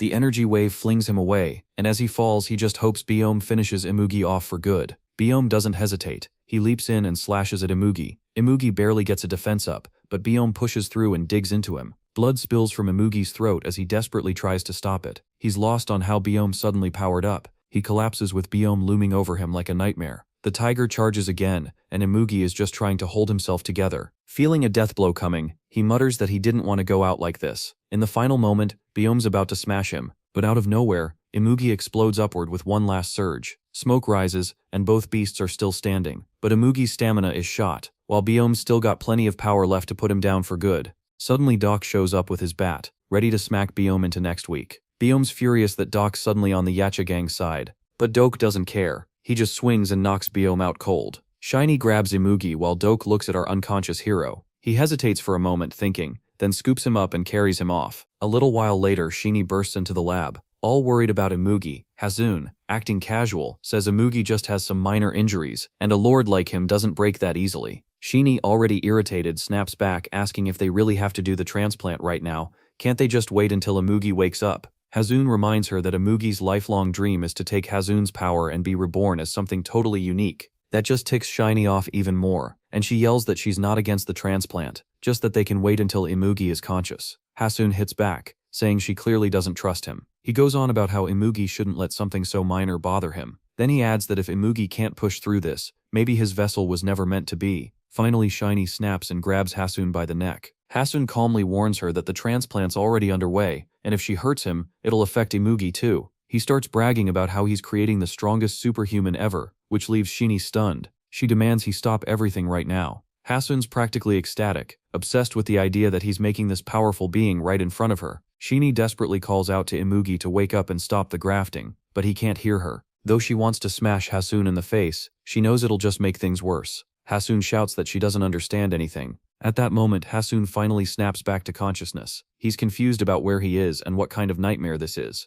Spotting Imugi, he immediately wants to break free and take him down. Shuni and Haseon see he's awake, and Haseon gets this crazy look in his eyes, like he just won the lottery. The machine speeds up, and Haseon, bewildered, demands they turn it off right now. He squeezes his eyes shut and suddenly everything goes silent. But when he opens them again, he finds himself in some strange room, hands tied up. Haseon is thrilled that Haseon is all alone. He admits he's always wanted to see Haseon in person. Our hero starts yelling, wanting to know who this creep is and what's going on. Haseon just laughs and tells him not to die yet, or he'll mess up the fun. Doc walks in, and Haseon realizes this is the same scumbag he knows, but Doc just walks past, ignoring him entirely as Haseon calls out.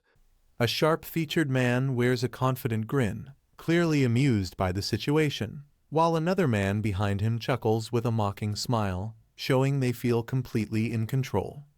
In front of them, a heavy-set blonde boy looks nervous and confused, sweating as he takes in his surroundings, while a short-haired girl beside him stays alert but tense. The blonde boy asks where they are and who these people are, clearly not understanding what's happening or why they're surrounded. Instead of answering, the men laugh at his question, one of them leaning forward mockingly as the group tightens around them, making it clear they have no intention of explaining anything. A frightened boy looks around in panic, his eyes wide as he demands to know where someone has gone, clearly realizing something is wrong. One of the men locks onto him with a cold stare, staying silent as he studies the boy's reaction, already sizing him up.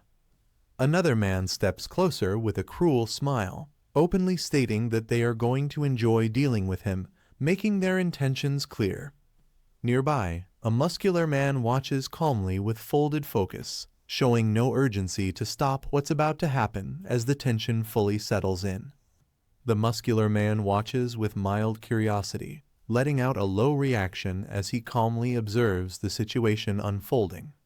Suddenly, his expression sharpens when he senses movement, his eyes narrowing as something unexpected catches his attention.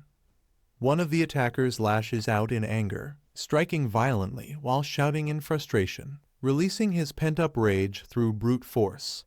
The blow sends the victim crashing hard to the ground, the impact echoing through the room as the attack lands cleanly. The aggressive man smirks as he approaches, saying he is just as curious, while admitting he has been wanting an excuse to beat someone up.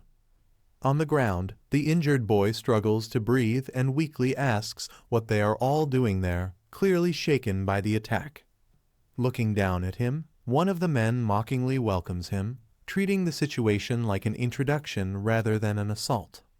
Stepping forward, the leader declares that the boy is now part of Class 13, as the group closes in and the tension fully settles. Lying on the floor, the boy clenches his teeth in confusion and repeats the name in disbelief, clearly not understanding what Class 13 even means.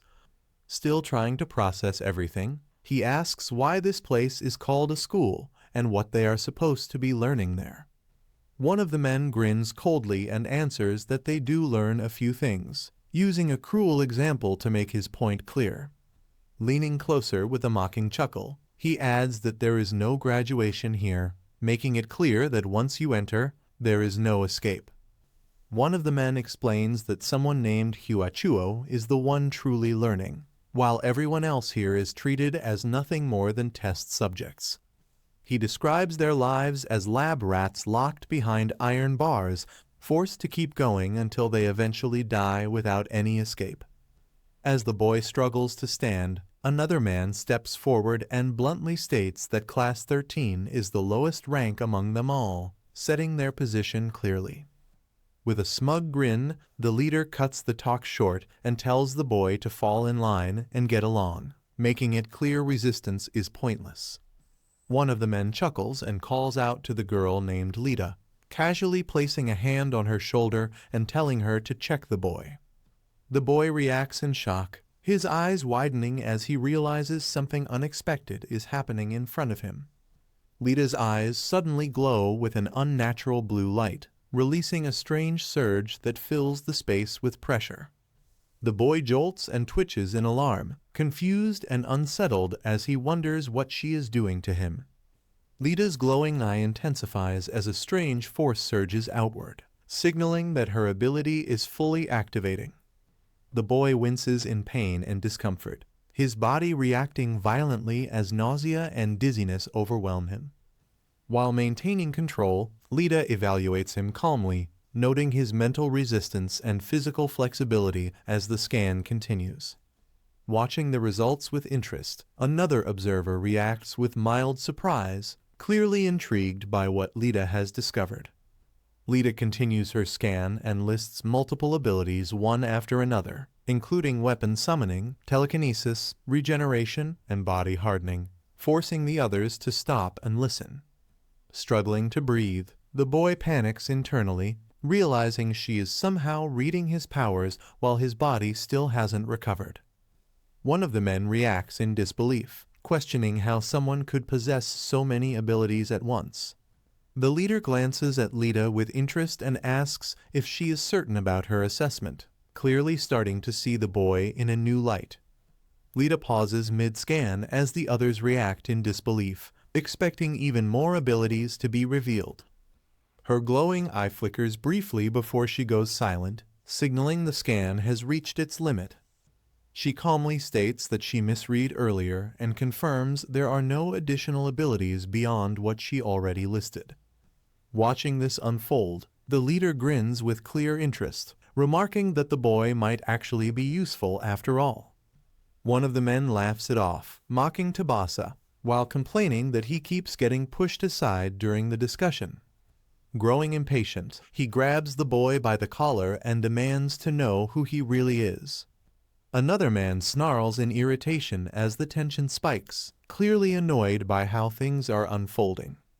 The boy finally shouts back, insisting he needs to see Huachuo and arguing there is no reason for him to be used for experiments. The boy is slammed down hard, crying out as his body hits the floor with force. Nearby, the muscular man stiffens slightly while Lita watches from behind, sensing the situation escalating. The attacker snarls that no one escapes this place and claims the boy is nothing special, asserting his dominance. Enraged, he charges in and beats the boy again, accusing him of acting superior as the blows land one after another. The attacker mocks the boy, asking if he is scared, but suddenly freezes as something shifts in the air. Nearby debris and an overturned desk loom in the background, emphasizing the heavy tension filling the room. Despite the pain, the boy slowly forces himself back up and challenges the attacker, questioning if he really thinks he is stronger. Stunned by the response, the attacker yells in rage, clearly shocked that the boy still has the nerve to talk back. As the tension peaks, the boy's eyes suddenly glow, chains snapping into place around his arms as his power activates without warning. In a burst of speed, he lunges forward, dragging the chains through the air and shocking everyone who witnesses the sudden counterattack. One of the men screams in rage, realizing too late that the boy has turned the situation around and is striking back. The boy charges past them in a blur, chains whipping forward as his movement leaves the group stunned by his sudden show of strength. As the attacker lunges again, the boy's eyes suddenly glow red, and a violent surge of power erupts, forcing his enemy to recoil in shock. The pressure intensifies as the boy focuses, his gaze locking in while the unseen force tightens, overwhelming the attacker completely. In moments, the tables turn, the attacker is lifted and choked mid-air, realizing too late that he has lost control of the fight. The boy watches coldly as the man collapses, mocked by the others, silently vowing to become stronger after surviving yet another attempt on his life. Bruised and kneeling on the ground, the boy swears silently that everyone who looked down on him will eventually pay for it. Watching him from above, the leader smirks and coldly tells him that whatever fate awaits, he deserves it. Suddenly, a violent surge erupts as the boy's eyes glow red, his rage exploding while he screams Dampier's name and declares his intent to kill. Overwhelmed by the presence invading his mind, he clutches his head and roars for it to get out, barely holding himself together as the power runs wild. A violent surge erupts as power floods the room, the air warping when the attacker's eyes flash with intense energy. In response, the boy's eyes glow sharply, signaling that something dangerous has awakened inside him. The two lock gazes, their powers colliding silently as tension spikes to its peak. In that instant, it becomes clear this is no longer a one-sided beating, but the beginning of a real confrontation. A foot slams down hard, cracking the ground. The sudden impact shows someone stepping forward with force and intent. The man raises his hand near his face, his blue eyes sharp and focused. He reflects on how people who were once bullied often turn into bullies themselves. The opponent's eye widens in shock. Sweat forms as he realizes something is wrong and danger is close. Dark blades rain down from above. One man screams as the attack crashes into him, while another figure stands below, watching the strike land. The man gasps in pain, his face tense and eyes wide. He curses under his breath as he struggles to react. An explosion erupts in front of him. Debris and shards fly as he shouts angrily, trying to assert himself despite being pushed back by the blast. Sharp blades cut through the air at high speed. Their movement is fast and precise, slicing forward without slowing down. The attack rushes past a group standing behind. Wind and pressure sweep through the area as the blades pass, leaving everyone frozen in shock. The group shouts a warning as they notice the attack coming. Fear spreads across their faces as they brace for impact. A muscular man blocks the incoming blades with his arm and weapon. Metal clashes loudly as sparks fly, and he smirks while holding his ground. A close-up shows another man's eyes narrowing. He stays silent, carefully judging the situation in front of him. One person collapses to the floor in pain. The others rush toward him, shouting his name as they try to help him up. The injured man staggers forward, coughing and bleeding. He shouts angrily while struggling to stay on his feet as blood spills onto the floor. Another man turns his head sharply and looks back. Panicked, he calls out to his boss and begs for help. The boss steps forward under the light, his expression calm and unreadable. He pauses for a moment, clearly assessing the situation. A close-up shows the boss's eyes tightening. His gaze hardens, signaling that he has understood what is happening. The attacker smirks as he suddenly moves. His body twists sharply, showing full control and intent to strike. The target's eyes widen in shock. He tries to react, shouting for someone to stop it as the force rushes toward him. A violent impact slams him into the ground. The blow crashes down with explosive force, shaking the area. He lies broken and coughing, blood spilling from his mouth. His body trembles as he struggles to breathe, completely overwhelmed. The young man pants heavily, sweat running down his face. He looks shaken and struggles to steady his breathing. The injured man cries weakly, barely able to keep his eyes open. He begs his boss for help as his voice trembles. The boss walks closer, stopping in front of him. He looks down calmly while the injured man clings to his leg, sobbing and calling them family. A close-up shows the boss's cold expression. He listens without reacting, his face showing no sympathy as the pleas continue. The boss steps closer and looks down at the injured man. He repeats the word family with a calm, mocking tone while lifting his foot. His foot comes down hard on the man's face. Blood sprays as the impact crushes him into the floor. The body is kicked and thrown across the room. Loud impacts echo as bones crack and the figure slams into the ground. The onlookers freeze in terror. Their faces turn pale as they watch the brutal scene unfold, unable to move or speak. One man swallows nervously, sweat on his face. He senses something is wrong and stays completely still. Another man's eyes shake with fear. His face tightens as he realizes what the boss is about to do. The boss raises his hand and calmly confirms they are family. Dark red energy gathers around his arm as blood lifts and twists in the air. A floating mass of blood forms above his palm.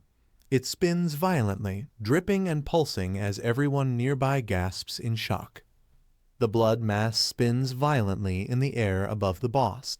Red energy pulses as the liquid twists and sharpens under his control. The blood stretches into a thin stream.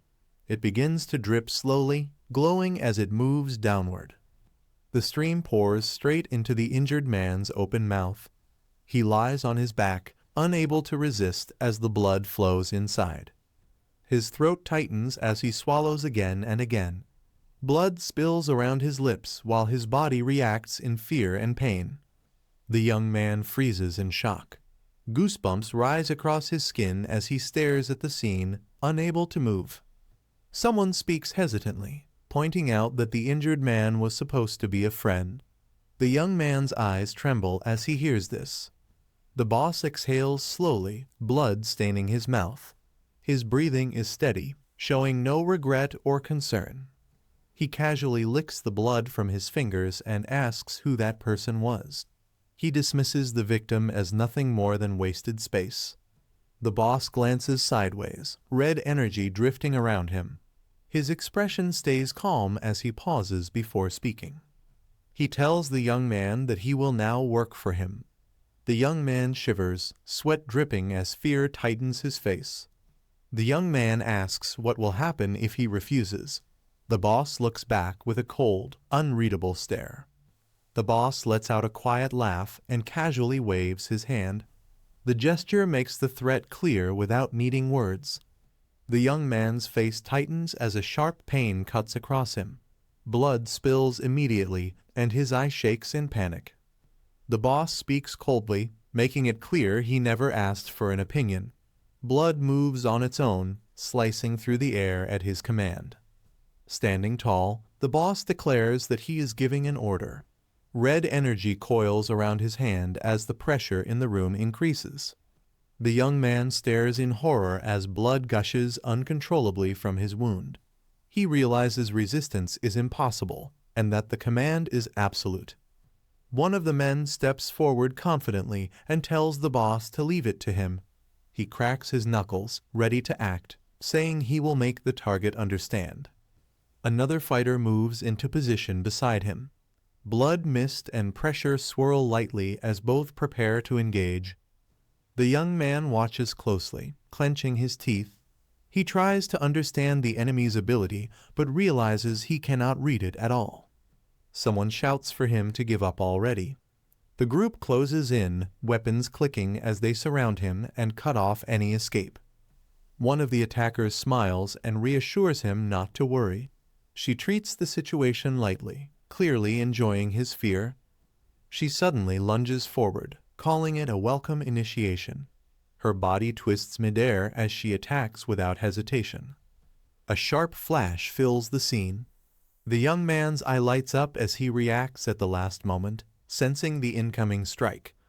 He bursts into motion, dodging to the side as debris scatters. The attack narrowly misses, leaving everyone stunned by his sudden speed. The young man scans the area in panic. His eyes widen as he realizes the attacker has suddenly vanished. He gasps and stares around, sweat forming as he struggles to track her movement. Without warning, a presence appears behind him. A figure drops down from above with glowing eyes and a sharp grin. She leans in close and asks if he was looking for her. The young man flinches in shock as the danger closes in. A man smirks in satisfaction, clearly pleased with how things are unfolding as he watches the situation calmly. A tall, intimidating man steps forward with confidence and orders Tabasa to back off, asserting control while another figure stands behind him in support. One of the subordinates laughs and tells his boss to go easy, pointing out that it's rare to find someone entertaining enough to mess with. The boss chuckles and agrees, his glowing eyes showing amusement as he decides to enjoy the moment rather than end it quickly. Blood sprays across the scene as the injured man groans, realizing his wounds are worsening instead of stopping. The blood keeps gushing uncontrollably, splattering around him as his body struggles to stay upright. An opponent calmly raises a hand and taunts him, questioning how the pain feels while tightening control over the situation. Without giving him time to recover, the attacker charges forward, pressing the advantage as blood trails through the air. The injured man clutches himself as blood keeps pouring out, realizing he's losing too much strength and might pass out at this rate.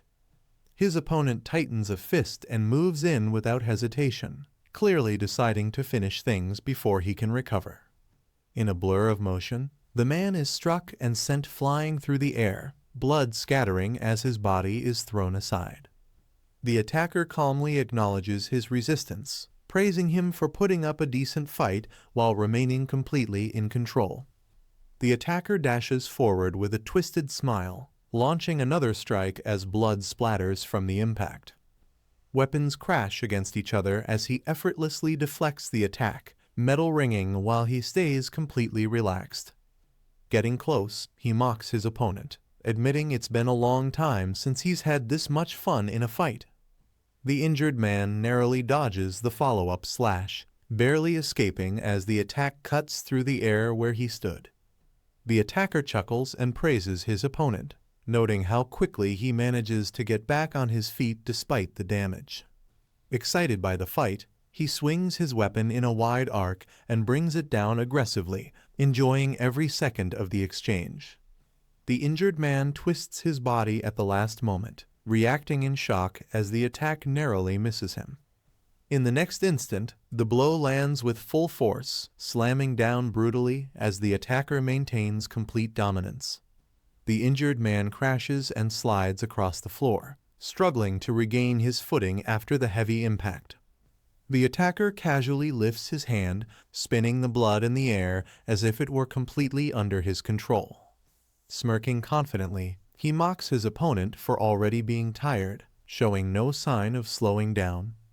With a relaxed wave of his hand, he sends another surge of force forward, keeping relentless pressure on his opponent. A sudden explosion erupts nearby, forcing the injured man to brace himself as the blast shakes the entire area. Breathing heavily, he looks around in shock, confused about what just happened and where the attack came from. A dense mass of blood spins sharply through the air, moving with unnatural speed toward its target. The attack detonates on impact, sending the opponent flying backward in a violent explosion of force. With glowing eyes, the attacker coldly tells his opponent to stay in the corner and think about how he plans to survive from now on. Blood droplets rush toward the injured man as he raises his guard in panic, sensing a lethal attack closing in. The condensed blood detonates at point-blank range, blasting him violently as pain and shock overwhelm his body. A massive explosion fills the area, and when the dust settles, the attacker stands calmly at the center, untouched and dominant. The attacker laughs quietly and casually tosses another blood droplet into the air, treating the fight like a game.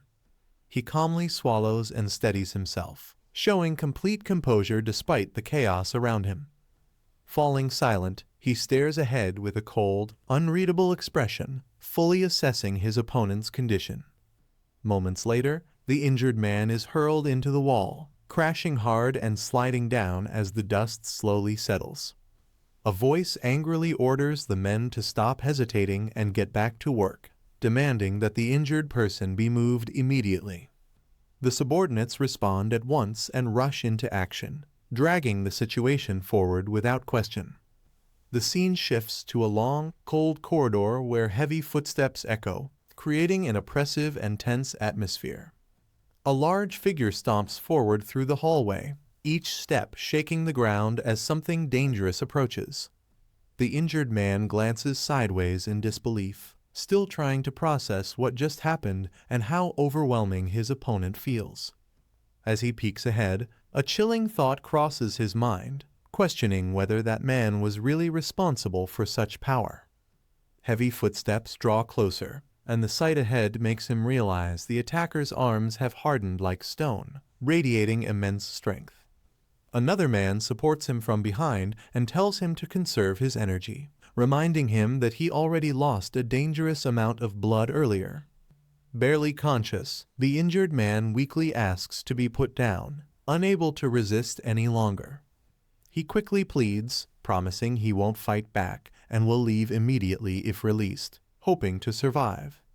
The man holding him stays silent, his expression cold and unreadable as he listens without responding. Stepping forward, he reminds him that there's nowhere to run and calmly asks if he even understands where they are. He bluntly explains that they are inside a prison where countless people are locked away and no one has ever escaped. The injured man listens in silence, then calmly answers that he understands the situation despite the odds. As guards search the area, he realizes they are all looking for him, tightening the sense of danger closing in. Even so, he reasons that a place like this must have an entrance somewhere, hinting that escape is still possible. As they walk deeper into the corridor, he admits he's not even sure an exit exists, leaving the question hanging in the air.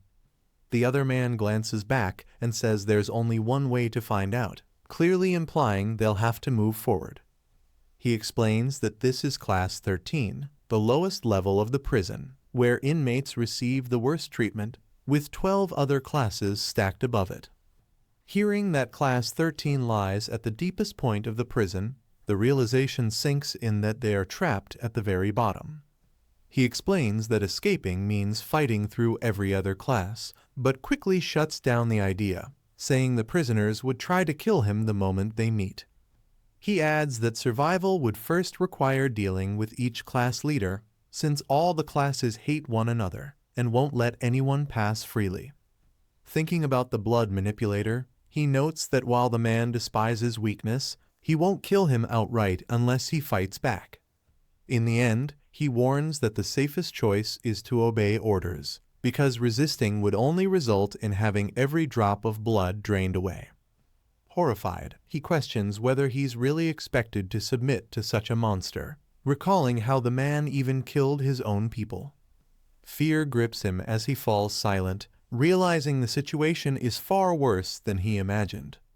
They come to a sudden stop at their destination, and he nervously asks what this place is. Instead of an answer, he's ordered to stop resisting and follow instructions without asking any questions. Shaken and anxious, he admits that staying around will only anger the blood manipulator, who will eventually force him to fight as well. He confesses his fear openly, knowing he can't win and that resisting will only lead to the same fate as those who already died. Changing the subject, the other man calmly asks for his name, breaking the tense moment. Startled by the question, he hesitates before introducing himself as Yi-woong, his fears still clear on his face. He checks on Yi-woong's injured leg and apologizes, explaining that he never meant to hurt him during the chaos. After a brief pause, Yi-woong says it's fine and confirms that the bleeding has finally stopped. Deciding to leave, the man turns away and tells Yi-woong to call out if he needs any help. As an afterthought, Yi-woong nervously warns him not to talk to the people on the other side, clearly afraid of what might happen. As he starts to leave, something catches his attention, making him pause and turn his head in confusion. He repeats the warning in his mind, wondering what Yi-woong meant by the other side. In the next moment, a powerful presence suddenly drops down, the impact shaking the ground heavily. The unexpected arrival leaves him frozen in shock, realizing someone dangerous has just appeared. A cold, oppressive presence fills the area as something ominous silently approaches, creating tension before anyone speaks. A woman casually smiles and comments that the boy they saw earlier was somewhat cute, clearly amused by the situation. She then asks Lita for her opinion, but Lita freezes, caught off guard and unable to respond immediately. Suddenly, the moment is shattered as a blonde boy is violently grabbed and slammed, the impact cutting the conversation short and turning the atmosphere dangerous. The blonde boy is suddenly struck and sent reeling, his expression twisting in shock as the attack lands without warning. A man lifts him off the ground by the neck, coldly stating that this outcome was obvious, while the boy coughs and struggles helplessly. Close up, the blonde boy groans in pain, sweat dripping as he fights to breathe under the crushing grip. Another man angrily questions why a human would be here at all, but he is immediately shut down by a sharp shout, escalating the hostility in the room. The man violently demands an answer from Lita, then immediately smashes the blonde boy down with brutal force, leaving no room for hesitation. The impact cracks against the ground as the boy coughs violently, blood spilling from his mouth while his body convulses in pain. Barely conscious, he admits that he already knew the truth but refused to accept it, sobbing as he struggles to breathe under the pressure. Watching this unfold, one figure coldly mocks the mistake, glaring down at the broken boy with clear disdain. Seeing the situation spiral out of control, a woman urgently shouts for them to stop, warning that Lita will be killed if it continues. Her plea comes too late as a sudden slap strikes Lita hard, the force snapping her head aside without mercy. The impact sends Lita flying back violently, her body crashing through the air as the power behind the blow explodes outward. She slams into the surroundings with repeated heavy impacts, the echoing force making it clear she has no chance to resist. The man coldly warns that he only needs a single finger to end her life, slicing her without hesitation as she winces in pain. After the attack, one of them asks how she knew the truth so quickly, while she explains that she realized it the moment she sensed his blood. Confused and frustrated, she questions how a human could possess such power, insisting she had no way of knowing more than that. As the tension lingers, one man decides to step away and contact Huachuo, while quietly planning to find out what the human is really plotting. The man calmly tells Lita that the only reason she is still alive is because her power is useful to him, making his control clear. He lifts her face and points out her unique ability to read powers, forcing her to acknowledge it under pressure. Struggling to breathe, Lita quietly agrees, her weakened state showing she has no strength left to resist. Leaning closer, he reminds her that her power still failed today, questioning why he should spare her when all she managed to do was recognize a mere human. The man presses down on Lita's head, demanding her absolute loyalty and making it clear he expects obedience without question. Under the crushing pressure, Lita trembles on the ground, barely holding herself upright as fear and pain overwhelm her. He suddenly yanks her head back and orders her to answer, forcing a scream out of her as blood spills from her mouth. Lita hastily submits and agrees, while the scene cuts to the silent corridor, leaving the threat hanging in the air. Lita's bound hands twitch as she flinches instinctively, her body still reacting in fear even after submitting. Elsewhere, a furious man roars the name Jangzung Bayam, his rage and killing intent clearly surging. At the same time, a blond man calmly touches his head, quietly wondering if he will ever see them again. In a dim room, another man sits on the floor grumbling to himself, the aftermath of the incident lingering in silence.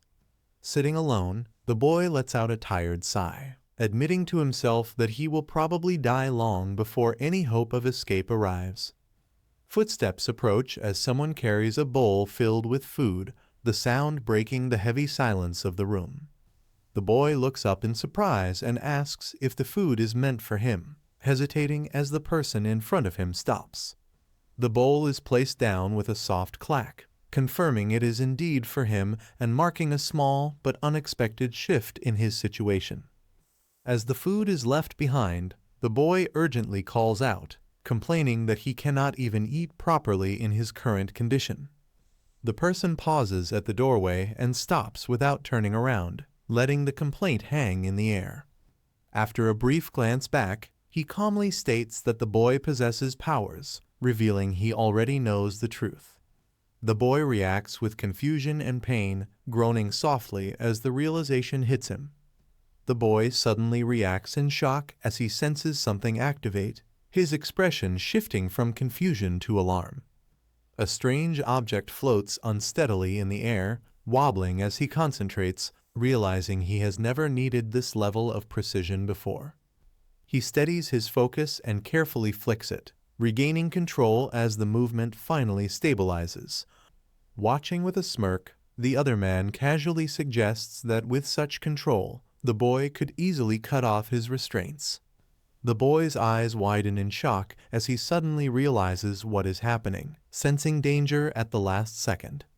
His restraints snap violently, and he crashes down hard, screaming as debris and metal scatter from the impact. He lies on the ground groaning, clutching his body while a faint laugh escapes him, half in pain and half in disbelief. Slowly rising back up, he looks ahead and questions what is so funny, the clack of the broken cuffs echoing as the situation turns in his favor. A heavy presence fills the room as someone mocks the situation, dismissing the new kid as an idiot while tension quietly builds. The boy turns sharply toward the voice and demands to know who the person is, his guard rising instantly. A man casually sits back with confidence, mentioning that Yiwung warned him not to interact, clearly unbothered by the hostility. With a relaxed chuckle, he adds that the boy looks starving, making it obvious he is enjoying being in control of the moment. The boy mutters that he is still alive thanks to the food, staring down at the spilled bowl as exhaustion weighs on him. The man remarks that a dampier must have already cleaned the place with him earlier, casually downplaying what just happened. When the boy reacts, the man dismisses it as inevitable, mocking him as pathetic while showing no concern. Asked how long he has been here, the boy answers vaguely, saying it has been about a month, with most of that time lost to unconsciousness. The man starts to ask for the boy's name, but the boy abruptly tells him to wait, sensing something wrong. The man's expression instantly hardens as he whips his head around, realizing that someone dangerous has arrived. A sharp close-up of his eye shows pure alertness as he locks onto the sudden presence. In the next moment, something rushes through the area at extreme speed, the air splitting as the situation turns urgent. A woman suddenly appears at high speed, stopping right in front of them and greeting the man with a mocking, overly familiar tone. She leans in close, asking if he has thought things through, while he responds with open hostility and clear irritation. The man snaps back, shouting that he would rather die than listen to her voice, making the tension explode instantly. Unbothered, she criticizes his rude manners, teasing that it is a waste of a good face, and casually remarks that his blade will only rust the longer he stays locked inside.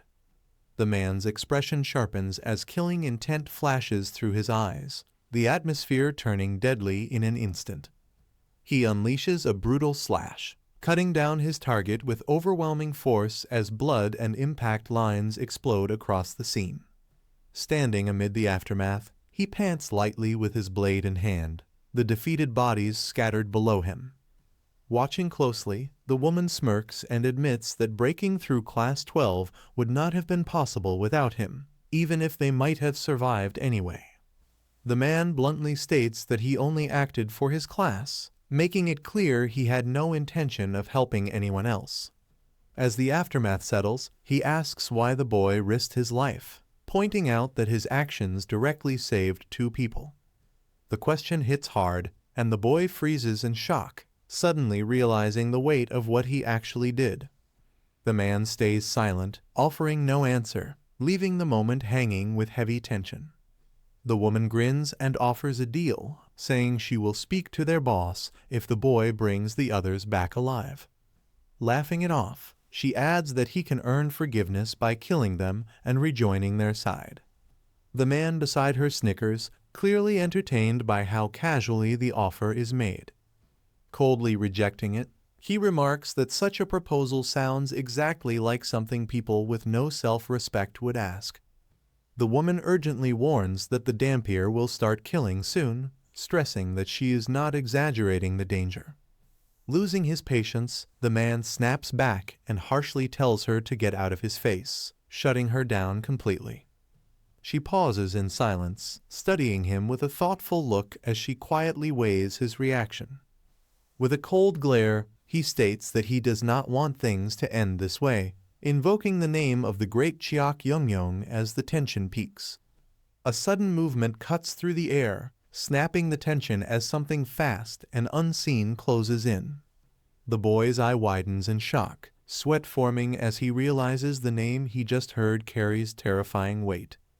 The man repeats the name Chiak Yongyong, his tone steady, making it clear this is no empty threat. He settles into a dominant stance, asserting control as the gravity of the situation fully sinks in. The boy freezes in disbelief as the name sinks in, realizing he is facing the legendary warrior from the Goryeo dynasty. The image of Chiak Yongyong stands vividly in his mind, confirming that the threat in front of him is real and overwhelming. Regaining his thoughts, the boy reasons that if others were allowed to leave alive, then there must be a way out of this place. As the idea forms, a faint smirk appears on the man's face, suggesting he already understands what the boy is thinking. The man calmly explains that he helped them escape the school, specifically sending them out of Class 13. When questioned, he clarifies that they were redirected to Class 12 because the Dampier had ordered him to kill them. Lying restrained on the ground, he adds that the Dampier has no use for anyone who cannot fight. The boy, confused by the sudden question, asks what he means, as the explanation takes an unexpected turn.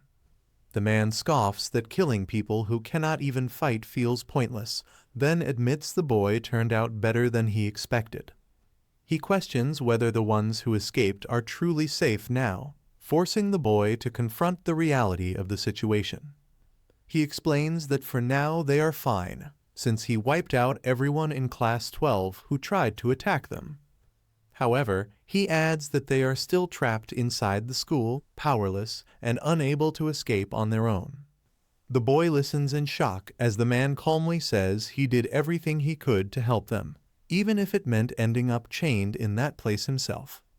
He shrugs it off, saying he made his choice and is now paying the price for it without regret. Suddenly, a girl appears holding a bowl and questions what they are even talking about, shifting the tension in the room. She reveals that the mercenaries sent by Dampier have already captured Jeff and Tammy, leaving both of them stunned by the news. The girl panics and warns that in just 1 hour, Dampier plans to kill Jeff and Tammy right in front of them. The boy snaps back in anger, calling Dampier a complete psychopath and clenching his fists as rage builds. Enraged, the chained man shouts that he will kill Dampier himself, screaming his name without hesitation. But Dampier coldly turns around and mocks him, saying he can barely move in his current state, instantly crushing his threat. A sudden slam echoes through the room, cutting off the heated argument and drawing everyone's attention. The man snarls in irritation, calling the boy a scrawny punk and saying it's not like the girl can do anything to help. At the same time, something metallic skids across the floor, clinking loudly as it comes to a stop between them. The boy freezes and stares at it in shock, realizing something unexpected has just entered the situation. The boy's eyes widen as he realizes the object on the floor is a set of keys, glowing faintly as they hover in front of him. He quickly understands that Lita is the one helping them, and relief mixes with excitement as hope finally appears. In the next instant, the keys fly through the air at high speed, heading straight toward them. Without hesitation, the boy reaches out and snatches the keys, marking the start of their escape plan. As the keys are about to be used, a woman suddenly appears with a grin, questioning why they are trying to escape instead of listening to her. She mocks them calmly, blaming everything on the girl who helped and making it clear she noticed the escape attempt. The chained man reacts in fury and shouts her name, veins bulging as he struggles against his restraints. Unbothered, she turns away and says she will inform Dampier about this, telling them to meet him in the auditorium before disappearing instantly. The man desperately shouts after Tabasa, straining against his restraints as she vanishes without looking back. Left behind, he trembles in silence and realizes that Jeff and Tammy may end up dying because of his actions. He mutters Junyoung's name, guilt and fear clearly reflected in his eyes as the weight of the situation sinks in. Moments later, the scene shifts to the auditorium, where heavy footsteps echo and everyone drops to the ground, signaling that the final confrontation is about to begin. In the auditorium, the leader raises his hand and announces that tonight is the night of punishment, declaring that anyone who betrayed them will meet their doom. Whispers spread through the crowd as Jeff and Tammy's names are mentioned, with people murmuring that they tried to escape but were quickly caught. The leader orders the next culprit to be brought out, revealing the one who helped them escape, and Junyoung is dragged into view, shocking everyone present. With a twisted grin, the leader declares that the final traitor is someone from their own ranks and commands his men to seize them, pushing the situation toward total chaos. The leader suddenly grabs the girl from behind, mocking her fear as she desperately asks why he is doing this to her. In the next instant, he launches a brutal attack, kicking one person aside while striking another with overwhelming force, sending bodies flying across the floor. A terrified onlooker freezes in shock as the violent blows land one after another, the sound of impacts echoing through the hall.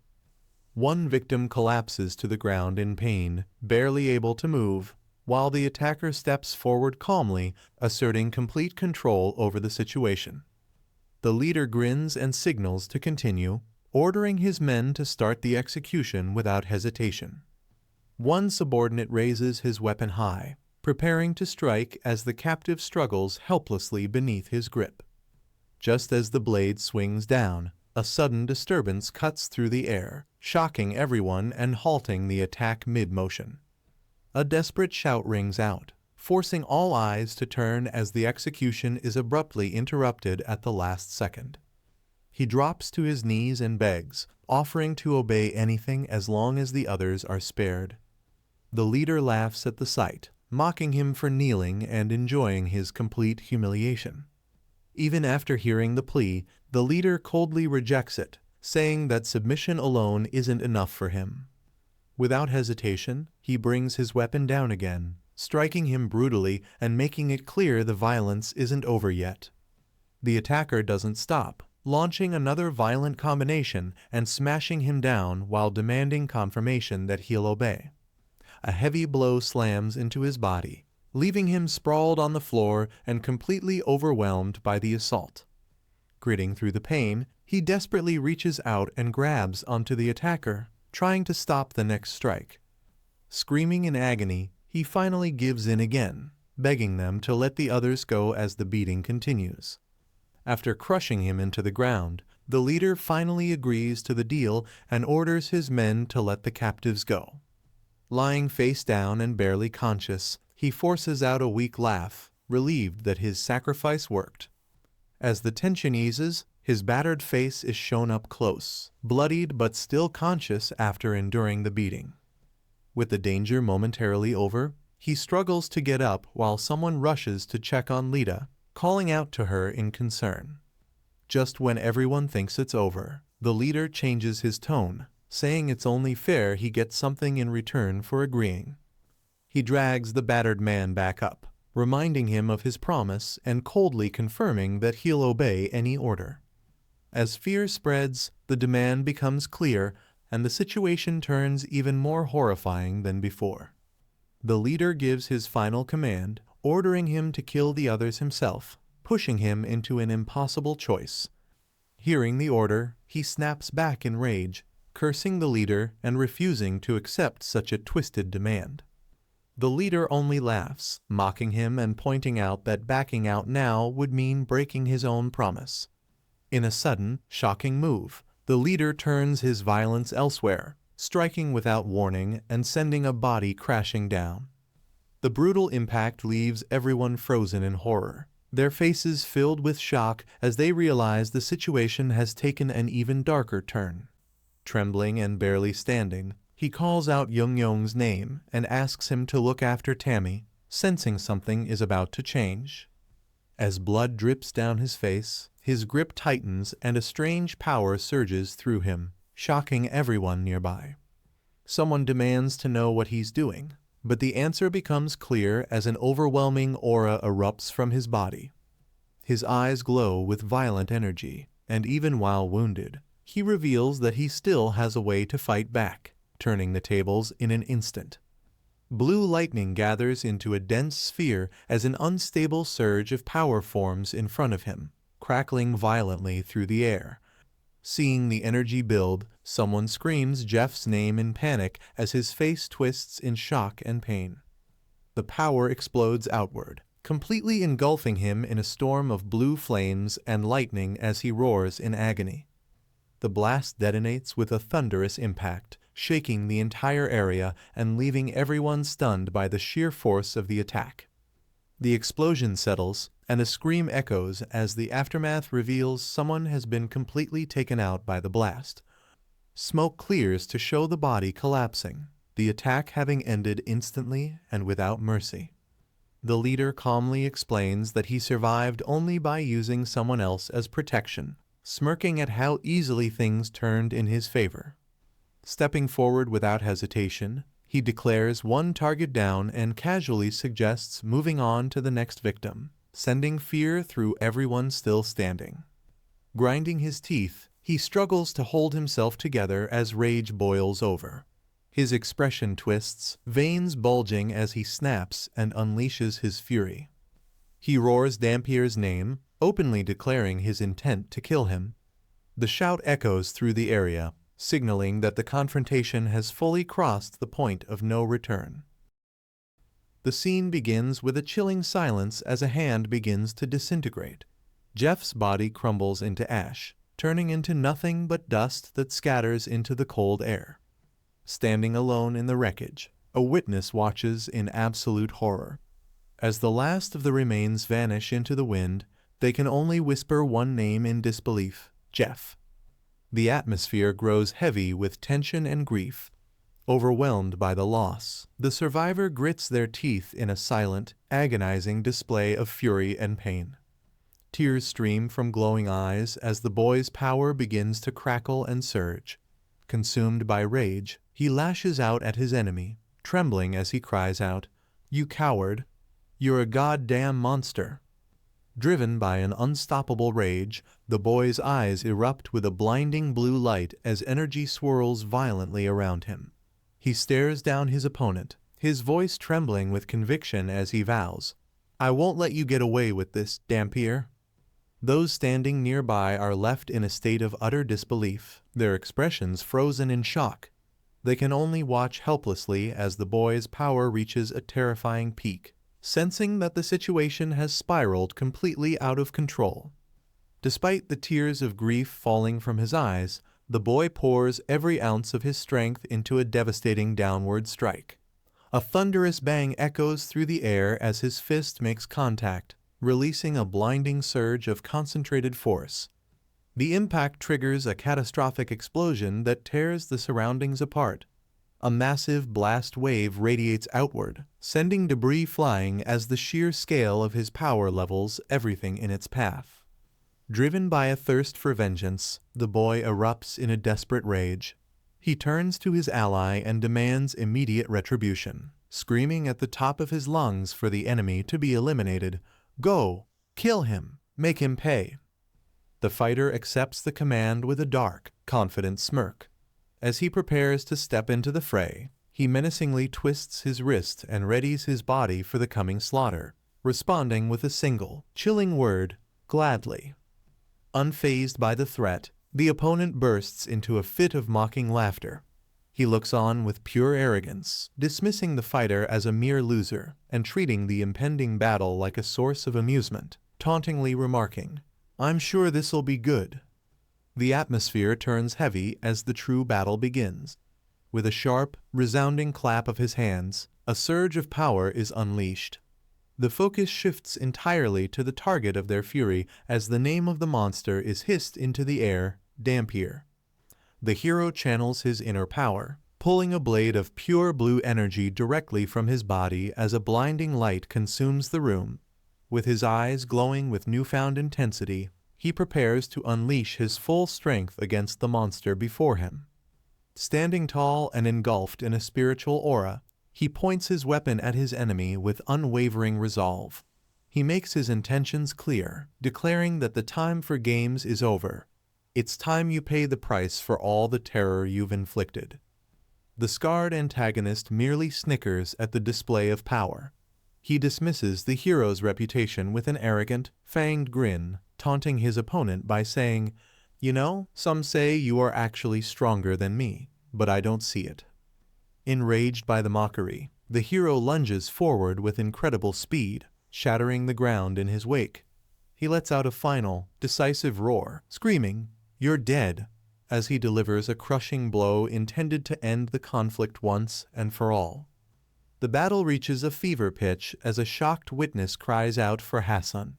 Amidst the chaos, the sheer power of the hero's glowing weapon does not go unnoticed, prompting an observer to remark in awe, "That's one hell of a sword." A sudden, violent collision rocks the battlefield. With a thunderous wham, a massive surge of golden energy and blue light erupts at the point of impact, signaling a strike of immense power that sends shockwaves through the air. The conflict transforms into a blur of high-speed motion. The fighters streak across the area with incredible agility, their movements appearing as multiple silhouettes against a red-tinted haze as they weave through the wreckage with a series of sharp swishes and whooshes. Despite the display of power, frustration begins to set in as the enemy continues to evade.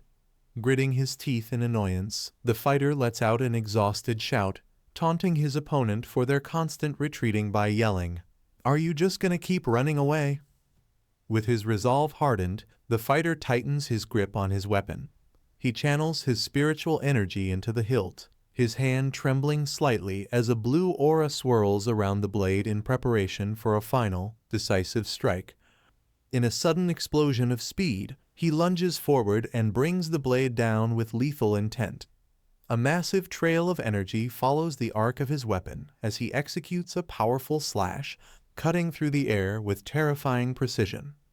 The attack connects with devastating force, catching the antagonist off guard. A thick gush of dark liquid sprays across the room as the blade tears through his defenses, leaving the scarred warrior reeling from the overwhelming impact. The enemy recoils in agony, clutching his chest as he struggles to breathe through the pain. As the hero stands his ground, the defeated monster glares back with pure hatred, wheezing out a final, pained curse, "You son of a..." Standing over his wounded opponent, the hero stares him down with glowing blue eyes and unwavering confidence. He mocks the monster's current state, asking if it's been a long time since he was forced to taste his own blood. Despite the dark liquid staining his neck, the antagonist merely responds with a wide, sadistic grin. He remains completely unfazed by the injury, chillingly dismissing the pain by claiming he has absolutely no interest in his own blood. The tension breaks as the atmosphere suddenly ripples with a surge of digital energy. With a sharp pop, a new warrior with glowing purple eyes manifests on the battlefield, appearing out of thin air and ready to join the fray. While the hero holds his ground below, his new ally descends through the air with a swift, aggressive motion. As she dives into the heart of the wreckage, the stage is set for a new phase in the life or death struggle against the Dampier. The female ally dives into the fray with incredible speed, her eyes glowing with a vibrant purple light as she descends through the air. She targets the battlefield with a powerful overhead strike, intent on crushing anything in her path. With a massive slam, her hand hits the ground, sending out a shockwave that shatters the concrete beneath her. However, the hero remains completely unfazed, watching her aggressive but reckless display of power from just a few feet away. In a blur of motion, the hero maneuvers behind her with effortless precision. His own eyes glow with a piercing blue light as he easily reads her every movement, dismissing the attack as he calmly remarks, "So predictable." He immediately counters with a brutal, high-speed strike that catches her completely off guard. The devastating impact of the blow sends her reeling in pain as she lets out a sharp "arg," proving that her raw power is no match for his superior speed and calculation. The protagonist follows through with a lethal downward slice, but his blade only meets empty air as the woman vanishes in a burst of digital energy. The sudden disappearance leaves the battlefield in a blur of motion and confusion. Shocked by the abrupt escape, the fighter pauses to process the situation. He scans the area with intensity, realizing that if his opponent has successfully evaded the strike, it means she possesses a much higher level of agility than he initially anticipated. Reappearing a safe distance away with a swift swish, the female warrior catches her breath. She looks visibly shaken by the close call, exhaling in relief as she admits to herself, "Phew, he almost got me." The hero narrows his eyes, focusing intently on his target with a skeptical and cold expression. He repeats her words under his breath with a questioning tone, almost, signaling that he hasn't even begun to show the full extent of his true power. The tide of battle shifts instantly as the female warrior is struck by a devastating blow. Blood spurts from her chest as she lets out a pained gasp, her eyes wide with shock and agony as the force of the attack overcomes her. She collapses completely, hitting the ground with a heavy thud as she loses consciousness. As she lies defeated in the wreckage, the protagonist's shadow looms over her, marking a grim moment of silence in the middle of the chaos. Watching the scene with sadistic amusement, the scarred monster lets out a mocking laugh. He ridicules her lack of endurance, arrogantly asking, "Is that all it takes to bring you down?" before deciding it's time for him to rejoin the fight.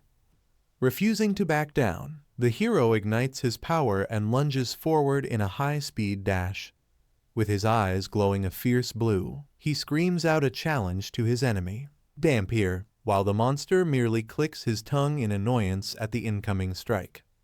The Dampier finally loses his patience, his expression contorting into a look of pure irritation. Lashing out at the persistent resistance, he thrusts his hands forward as a sudden, blinding flash fills the room. He snarls at his opponent, declaring, "You are such a pain in the ass." The surge of power is instantaneous and overwhelming. His victim is caught in the wake of the energy, beginning to wiggle and writhe frantically as the dark, shadowy force begins to constrict around her. She finds herself completely immobilized by the sudden onslaught. The atmosphere becomes thick with the scent of iron as a violent effwhoosh of crimson energy erupts. Caught in the center of the storm, the fighter lets out a pained gasp, gagging as the sheer intensity of the power consumes everything in its path.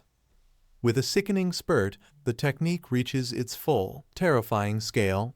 A massive, jagged structure made of hardened dark liquid pins the survivor to the ground under a blinding flare of light.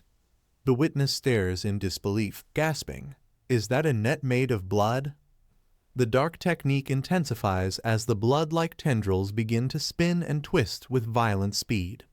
The air grows heavy with the scent of iron as the crimson energy forms an inescapable web around the battlefield, leaving the hero with no room to escape. With a sharp and sudden clasp, the trap is sprung. The lethal tendrils wrap tightly around the protagonist, pinning his arms and legs to his body.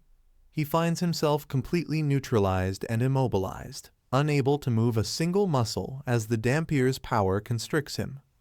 The antagonist erupts into a fit of arrogant laughter, relishing the sight of his trapped opponent. He mocks the hero's current helplessness, taunting him by sneering, "Not much you can do now that you can't swing that sword of yours around, huh?" Amidst the red haze and carnage, a blood-soaked hand slowly begins to lift from the ground. As the shadowed figure reaches out with sharp, dark claws, a weak and trembling voice calls out for help, whispering, "Be boss." The fallen warrior lies broken in a pool of her own blood, gasping for air as her strength fails. In a state of absolute desperation, she reaches out one last time and whispers a piteous plea for mercy, "Help me." Displaying a complete lack of empathy for his own subordinate, the Dampier responds with a brutal kick to her head. He silences her cries with cold indifference, heartlessly commanding her to shut up as he turns his full attention back to the protagonist. With a sadistic glisten in his eyes, the monster lunges toward the immobilized hero. He relishes the thought of his impending victory, smiling wickedly as he declares that he hasn't yet had the chance to taste the hero's blood. Just as the predator prepares to strike, a sudden and violent surge of energy pierces through the crimson haze. With a sharp shoot sound effect, a lethal counterattack is launched, signaling a desperate and high-stakes turn in the battle. With a thunderous boom, Yiwung suddenly intervenes, his eyes glowing with a cold blue intensity as he unleashes a crushing blow. The unexpected arrival leaves the protagonist in a state of utter shock, as he can only gasp in disbelief. "Yiwung?"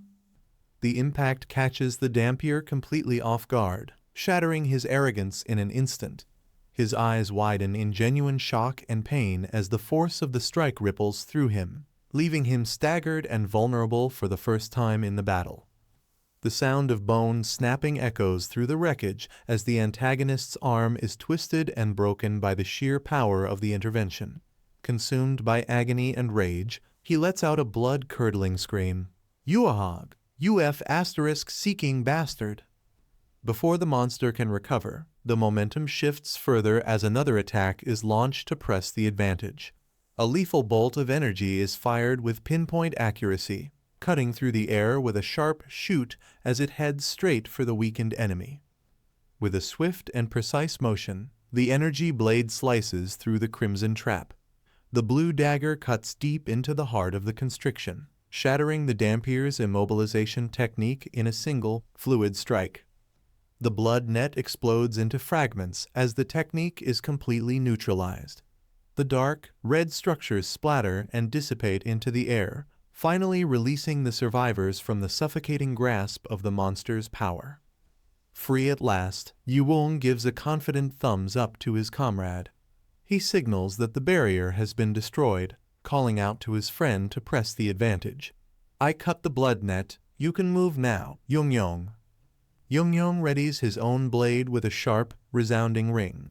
His eyes are filled with a cold, unwavering resolve as he stares down his enemy, preparing to end the nightmare once and for all as he declares, Dampier, it's over now. As the chaos subsides, a woman approaches the protagonist and issues a stern command, telling him, don't move. Caught completely off guard by her sudden interference, he can only respond with a confused and hesitant, huh? Without offering any further explanation, she reaches out and places her hand firmly on his shoulder. With a soft pat, a surge of vibrant blue spiritual energy flows from her touch, beginning to envelop his body in a mysterious and powerful aura. The atmosphere hums with a low V-woom as her eyes ignite with an intense, glowing blue light. It becomes clear that she is channeling an immense amount of concentrated energy directly into him, causing the air around them to crackle with tension. The protagonist's eyes widen in absolute shock as he feels the raw power coursing through his veins. Paralyzed by the sudden influx of strength, he can only stare back in silence, struggling to process the overwhelming sensation of the energy taking hold. A sudden, overwhelming surge of energy begins to swirl around the hero as he struggles to comprehend the transformation. As a mysterious force takes hold, a voice echoes through the blue haze, declaring that he is finally awakening his true power and that the vagrant will transcend once again. Stunned by the intensity of the sensation, the protagonist can only stare back in absolute disbelief. His mind races to find an explanation for the incredible strength now coursing through his veins, and he can only whisper a single word in shock. What? The power manifests physically as his weapon is suddenly engulfed in a brilliant, flickering blue light. With his eyes glowing in tandem with the blade, he watches the transformation in awe, realizing that his sword has been completely covered by a mysterious and powerful aura. He turns to the woman behind him, questioning if she is responsible for this unsolicited gift of strength. She quickly shuts down his protests, urging him to put his confusion aside and concentrate on the life or death battle ahead. We can talk about it later. You need to focus now. The villain dominates the battlefield, delivering a crushing kick that sends his opponent reeling. With a thunderous wham, the force of the blow knocks the fighter backward, clearing the path for the monster to continue his rampage. Growing increasingly frustrated by the persistent resistance, the Dampier snarls that everyone has gone crazy. He issues a cold, mocking challenge, telling his opponents to come forward so he can help them join Old Man Jeff in death. Enraged by the mockery of his fallen comrade, the hero lunges into the fray with a fierce, high-speed strike. He refuses to hear another word from the monster, shouting, "Shut your mouth," as he connects with a powerful, bone-shattering blow. Capitalizing on the opening, the hero follows through with a devastating overhead slash. The impact of the blade leaves the villain reeling in pain, forced to let out a pained grunt as his arrogance is finally met with overwhelming force. The hero realizes that his opponent is finally within his reach. Seeing the monster beginning to falter, he prepares himself for a final, decisive strike, determinedly thinking, I definitely got him for sure this time.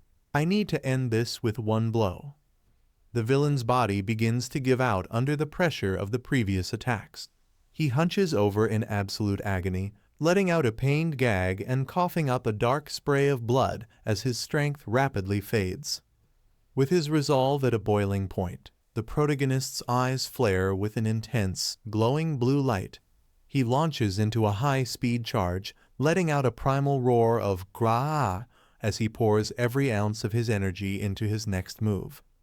In a blinding blur of motion, he executes a lethal X-slash. The dual-bladed strike carves through the air with a devastating slice, leaving a trail of blood in its wake as he tears through his enemy's final defenses. The brutal encounter reaches a gruesome end with a blood-curdling scream. The Dampier is sent reeling through the air, his body contorting in absolute agony as the sheer force of the final blow completely overwhelms his defenses.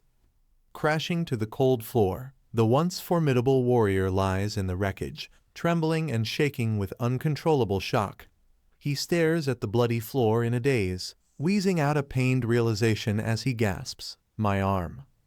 The witnesses can only watch the scene in a heavy, uncomfortable silence. The atmosphere shifts from a life-or-death struggle to a grim sense of pity as they look down at the defeated monster, with one observer simply remarking, "This is just sad." Gasping for breath and drenched in his own blood, the villain pathetically clutches at his wound while his severed limb dangles nearby. All of his previous arrogance has vanished, replaced by the whimpering cries of a broken man as he moans, "Owie, my arm, my arm." In the aftermath of the brutal confrontation, the protagonist stands in silence, deeply unsettled by the ease of his victory. He reflects on the final blow, realizing that despite barely tapping into his strength, he was able to cut through his enemy's defenses as if they were nothing more than paper. His eyes drift down to his weapon, which still vibrates with a cold, blue energy that he has never felt before. He is haunted by the cryptic words he received earlier, struggling to understand the meaning behind the claim that he is transcending to a new level of power. Seeking answers, he casts a sharp glance toward the woman who triggered this sudden evolution. He observes her calm demeanor amidst the destruction, theorizing that she might actually hold the key to unlocking the dormant, godlike powers hidden deep within the souls of others. The muscular, tattooed man groans in pain as he is swung through the air, completely unable to regain his footing or defend himself. Watching the struggle from the sidelines, a blonde woman shouts impatiently, demanding that her ally stop hesitating and finish the man off immediately. Paralyzed with a mix of rage and terror, the man freezes as he realizes his predicament, swearing a bitter oath that he will make everyone pay for what is happening to him. Standing victoriously with his sword drawn, the swordsman looks down at his opponent and mocks him, questioning how someone known as the fearsome Duke of Blood could be so easily defeated. With a mocking smirk, the swordsman sarcastically addresses the defeated man as "Your Grace," assuming that a man of his reputation would be far too proud to beg for his life. Panicked and flinching from the cold steel, the man desperately pleads for a moment of time, questioning if the swordsman truly believes that just anyone is fit to step up as the class leader. Trying to push the blade away, he frantically argues that his survival is necessary, asking who would possibly be left to deal with the guards if he were to be killed right then and there. He lets out a desperate, sweat-drenched laugh as the blade remains inches from his face, insisting that they aren't living in total anarchy and that there is still a system in place that must be respected. As dark, glowing-eyed figures loom in the background, the man reveals that there are mysterious individuals who are secretly in control of everything happening within the facility. The blonde woman steps forward, completely unimpressed by his warning, and dismissively asks, "So what?" showing no fear of the shadowy figures he mentioned. The man lets out a desperate chuckle, arguing that they would never get away with killing a class leader, and that they actually need to keep him alive if they want to save themselves from the higher-ups. The swordsman pauses to ponder the situation, rubbing his chin as he openly admits that he isn't quite sure whether or not he is convinced by the man's desperate plea for his life. The swordsman questions the man's claims, pointing out that when he previously wiped out everyone in Class 12, the guards didn't intervene or punish him, suggesting the system isn't as strict as claimed. Gasping in desperation, the man screams that the guards only stayed away because of him, claiming he had to work incredibly hard to convince them to let the swordsman go after that massive killing spree. He continues to yell frantically, trying to prove his worth by insisting that his personal influence with the authorities is the only reason the swordsman is still standing there today. Unmoved by the explanation, the swordsman simply lets out a cold laugh and flatly states that he isn't buying a single word of the story, refusing to believe the man has any power over the situation. Ignoring the desperate pleas of the man who calls him insane, the swordsman brings his blade down in a swift, merciless strike. The terrified man can only gasp in shock as he realizes his warnings of making a huge mistake have been completely ignored. The blade connects with brutal precision, severing the man's bandaged arm in a violent spray of blood. A massive spurt of crimson fills the air as the limb is completely detached, ending the man's attempt to defend himself. The swordsman lets out a sharp grunt of exertion as the blood from the impact gushes across his face. He remains unfazed by the carnage, maintaining a cold and singular focus on his opponent despite the gore splattered over him. In a blur of motion, the swordsman lunges forward to continue his relentless assault while the maimed man desperately dashes away. Both figures move with incredible speed as the deadly pursuit reaches its violent conclusion. Despite the severe injury and the loss of his limb, the scarred man known as the Duke of Blood manages a sinister smirk. He lets out a dark, mocking chuckle, seemingly unbothered by the pain as he prepares to reveal a hidden trump card or a final desperate move against his attackers. His overconfidence is short-lived as a massive, invisible force suddenly slams into him with a heavy thud. The impact is so powerful that it sends him reeling backward, forcing a pained scream from his throat as his body is thrown across the ground, completely breaking his momentum. As he struggles to sit up, his eyes widen in pure terror at the sight of a new figure standing over him, eyes glowing with a menacing blue light. Paralyzed by the sheer pressure of the stranger's presence, the Duke of Blood stammers out his disbelief, demanded to know how and when the man managed to break free from his restraints. Trembling and covered in cold sweat, the Duke of Blood can only watch in horror as he realizes the true nature of the monster before him. He twitches in shock, questioning how it is biologically possible for a human to recover from such devastating wounds and heal their entire body at such an impossible, inhuman speed. With a condescending smirk, the young man in the gray uniform mocks his opponent by calling him a dumbass, leaving the scarred warrior gasping in sudden, shocked disbelief. Completely losing his temper, the muscular man launches a ferocious charge at his target, screaming profanities and demanding that the young man give up because the battle is already decided. The scarred fighter lets out a manic cackle as he continues his relentless assault, flatly refusing to back down and insisting that he is far from being finished with the fight. Suddenly, a violent surge of dark energy and shadowy wings erupts from the warrior's body in a massive explosion of power, leaving his opponent frozen in confusion at the terrifying transformation. A massive swarm of dark, bat-like silhouettes erupts into the room, filling the air with the sound of flapping wings as they flutter chaotically through the red-tinged space.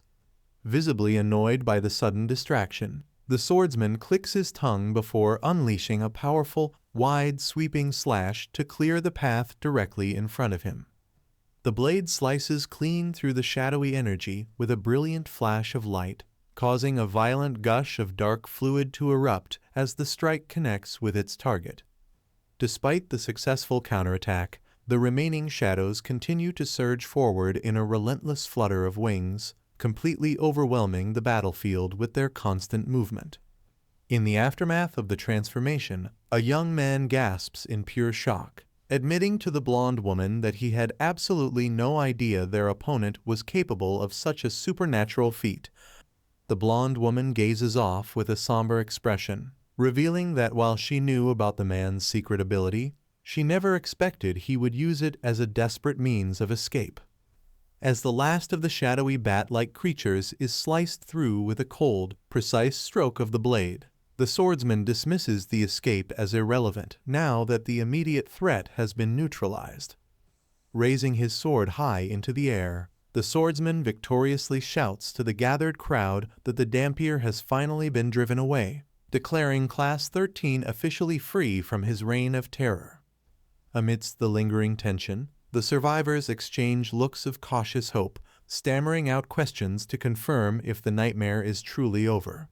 They look toward their saviors, desperate to know for certain if they are finally out of harm's way and truly safe from the terror that had suppressed them. Once the reality of their victory sinks in, the atmosphere shifts from fear to absolute jubilation. The entire area erupts with thunderous cheers and triumphant roars as the crowd pumps their fists in the air, celebrating the downfall of their oppressor with a collective release of pent-up emotion. The joyous celebration is brought to a sudden, jarring halt by a single, booming command. Someone in the crowd screams for everyone to wait, their piercing shout cutting through the noise and instantly replacing the room's celebratory energy with a heavy sense of dread and renewed conflict. Directing his fury at a woman named Tabasa, an angry survivor shouts that their freedom does not mean she is forgiven for her actions. Tabasa is left gasping in terror as the man's aggressive stance and hateful words turn the crowd's focus toward her, making it clear that old grudges are far from settled. Tabasa remains collapsed on the floor, trembling in fear as the group of survivors looms over her. Consumed by rage, the mob declares that it is finally time for her to pay for her actions, believing that her death is the only thing that will bring them peace and that her execution will feel earned. Before the situation can escalate into a public execution, Hassan steps forward and places a firm, grounding hand on the shoulder of one of the men. He commands the group to hold on, using his sudden intervention to disrupt their violent momentum and stall the impending attack on the helpless woman. Looking directly at the survivors with a serious and pained expression, Hassan explains that while he fully understands their deep-seated anger, taking a life in this manner is fundamentally wrong. He urges the group to reconsider their path, insisting that sinking to this level of revenge simply isn't the right thing to do. Unmoved by the moral plea, the swordsman turns back to look at Hassan with a skeptical and cold gaze. He questions the practical logic behind showing mercy, bluntly asking what possible value her life has to them now and why they should bother letting her live when she has nothing left to offer. Hassan clarifies his strategic reason for showing mercy, telling the group that they will definitely need the woman once the guards eventually arrive to investigate the chaos. The scene shifts deep into the dark and damp depths of the facility's sewer system. Murky water sloshes against the cold concrete walls of the silent, underground tunnels. In the oppressive darkness, the rhythmic splashing of water echoes through the narrow passageways as someone moves quickly through the hidden drainage system. Wading through the filth and murky liquid, feet trudge forward one step at a time. Every movement creates a loud slosh and splash, marking the difficult progress through the treacherous sewer path. A white-haired investigator stares in stunned silence at a gruesome sight before him. He stands completely speechless as he begins to process the scale of the violence that occurred in the depths of the facility. Looking down at the pile of defeated bodies littering the sewer floor, the man laments the situation, calling the entire scene a complete mess. Shadows loom over the fallen as he surveys the aftermath of the brutal confrontation. A wounded man in an orange prisoner's uniform groans in agony while clutching his side. He weakly points out the culprits, telling the investigators that the carnage was caused by Dampier's subordinates. A group of armored figures gathers around more bodies further down the tunnel, concluding that the attackers hit a snag. They realize the violent struggle was an attempt to capture runaways who had been hiding within the sewer system.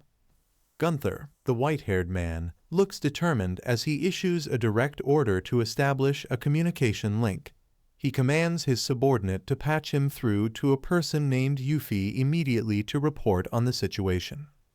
Robert, the bearded man, grunts in clear discomfort as he acknowledges the command with a respectful "Yes, Gunther." Despite his visible pain, he remains focused on following orders and maintaining his duty to his superior. The dark fabric of a long coat flutters violently in the wind, emphasizing the fast-paced and serious nature of the current environment.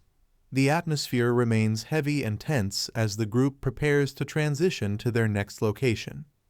With his heavy cloak flapping behind him, Gunther takes a decisive step forward and tells Robert that it is finally time for them to depart. The duo moves with purpose, leaving the scene behind as they head toward their next major objective. With a sharp and intense expression, Gunther officially declares that they are now entering a state of open conflict. He states firmly that they are gearing up for war, making it clear that the previous skirmishes have escalated into something far more serious. Inside the director's office at the school HQ, the facility hums with a heavy technological buzz. High-tech monitors and server stacks fill the room with constant beeping and mechanical whirring as the headquarters transitions into a high-alert command center. Strategic blueprints and complex mapping data flicker across a computer terminal, signaling that a major operation is underway. The rhythmic beeping of the machines suggests that the facility is actively tracking movements or finalizing battle plans. Watching the events unfold from the shadows, a mysterious woman lets out a dark chuckle of amusement. She finds it impressive that the group actually managed to chase Dampier away, though she is left pondering where he could have possibly gone after such a decisive defeat. The man known as the Duke of Blood is seen in a state of utter desperation, dragging himself across the floor while leaving a heavy trail of blood.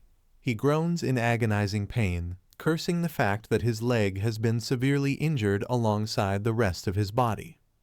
From a secure surveillance room, a woman watches his pathetic struggle on a large screen with visible amusement. She mocks the fallen warrior's current condition, laughing at how far the fearsome Duke of Blood has fallen from his former glory. The scene is suddenly interrupted by the mechanical hum of automatic doors sliding open. The high-tech room remains tense as the sound signals the arrival of important visitors entering the high-security facility. A small, white-haired individual wearing a lab coat and round glasses enters the room, flanked by a towering, red-eyed bodyguard. The woman offers a formal greeting to the newcomer, addressing them as Dr. Huachuo as they step forward into the command center. Dr. Huachuo greets Euphemia with a wide grin, noting that her intense workload has made her a rare sight recently. He acknowledges the sheer effort she has been putting in, which has kept her busy and away from their usual interactions. Responding with a calm and soft tone, the woman requests a more informal address, asking the doctor to simply call her Yufei. This slight adjustment in their conversation suggests a level of familiarity and trust between the two colleagues. Dr. Huachuo continues his praise, observing that every time they meet, she appears just as dependable and imposing as ever. He stands before her, clearly impressed by the powerful aura and steadfast nature she maintains within the facility. Yufei accepts the compliment with a humble look, but she quickly turns the credit back toward him. She insists that her current strength and reliability are all thanks to the doctor's own contributions and support. Dr. Huachuo dismisses the high praise with a confident smirk, though he clearly relishes the recognition of his genius. He adjusts his glasses and tells his companion that they flatter him far too much, even as he basks in the success of his work. Turning his full attention to the pink-haired woman, the doctor admits that he cannot deny the truth of her excellence. He looks at her with pride and openly confesses that among all his scientific achievements, Euphemia is undoubtedly his greatest and most successful creation. The quiet atmosphere of the lab is suddenly broken by a sharp, persistent beeping from a nearby control console. This electronic alert signals an urgent incoming communication, cutting through their conversation and demanding an immediate response from the command center. When Yuffie asks for an update on the situation, a subordinate quickly informs her of a high-priority request. She learns that Gunther, the formidable leader of Class 11, has specifically reached out and is asking to speak with her directly. Euphemia is visibly taken aback when she hears that Gunther is making a specific request, only for a sweating subordinate to reveal that the Class 11 leader is officially seeking permission to launch an all-out war against Class 13. Upon hearing the news of the impending conflict, Dr. Huachuo begins to snicker and laugh uncontrollably. His reaction is so unsettling and out of place that one of the bystanders calls out to him in confusion, wondering what could possibly be so funny. The doctor continues to cackle with a wide-eyed, manic expression as a realization strikes him. He points out that Class 13 is the exact location where they previously placed the human known as Hassan, a detail that the green-haired subordinate quickly confirms. Flashing a sharp, jagged grin that reveals his predatory nature, the doctor addresses Yuffie with a sinister tone. He appears absolutely delighted by the situation, clearly finding the prospect of Gunther's war and Hassan's involvement to be part of a much larger, more entertaining plan. A hand carefully drips a dark, viscous fluid into a swirling pool, watching as the black droplets create ripples across the liquid surface as if beginning a grim experiment. Dr. Huachuo turns with a frantic energy, his eyes wide behind his glasses as he impatiently demands that the permission be granted for the classes to finally descend into total war. He lets out a piercing cackle, gleefully explaining that this kind of brutal conflict is the true purpose of the school and exactly what the institution was designed for. In an opulent, sun-drenched room, light streams through towering windows and glints off a grand chandelier above. The quiet, luxurious setting creates an atmosphere of stillness and isolation, away from the chaos of the facility. A single glass of whiskey on the rocks sits next to an expensive bottle, the amber liquid catching the light. The undisturbed drink suggests a moment of pause and solitary reflection for someone needing to clear their head. Reclining on a plush sofa is a woman with short silver hair and a notable scar across her face. With her eyes closed and hands tucked behind her head, she adopts a posture of weary relaxation, looking every bit the hardened veteran taking a much-needed break. She lets out a deep, contemplative sigh, her brow furrowing slightly as she rests in the silence. Without saying a word, she seems to be mentally preparing herself for the coming war that was just announced. A frantic subordinate slams his hand against the office door, urgently calling out to his superior. From within, the silver-haired woman responds with immediate concern, demanding to know what has happened. Injured and bleeding, the man enters the room to deliver the grim news that Kyungsik's office has just been hit. The woman is visibly stunned by the report, her eyes wide as she processes the fact that another one of their locations has been compromised. Her shock quickly turns to white-hot rage as she lets out a sharp yell, demanding to know if their recurring enemy is responsible for the chaos once again. She is clearly reaching the limit of her patience with these constant disruptions. The subordinate reveals that this is already the 5th time they have been targeted, explaining that the attacker is single-mindedly searching for a man named Hassan. Behind him, the devastation is clear as a powerful figure stands victoriously over a massive pile of fallen bodies. Gritting her teeth in a fit of silent fury, the silver-haired leader seethes over the sheer arrogance of her opponent. She mutters under her breath that the enemy is running around acting as if he already owns the entire world. Her bloodied subordinate attempts to offer strategic advice, suggesting that they immediately begin formulating a plan to counter the threat. Before he can finish his sentence, she sharply cuts him off, stating that she is already well aware of the situation. With a cold and calculating gaze, the woman narrows her eyes as she focuses on the person truly responsible for the chaos. She speaks the name of her target with a mix of reverence and malice, acknowledging the power of Master Emugi. Elsewhere, the primary target of the search remains motionless and unresponsive.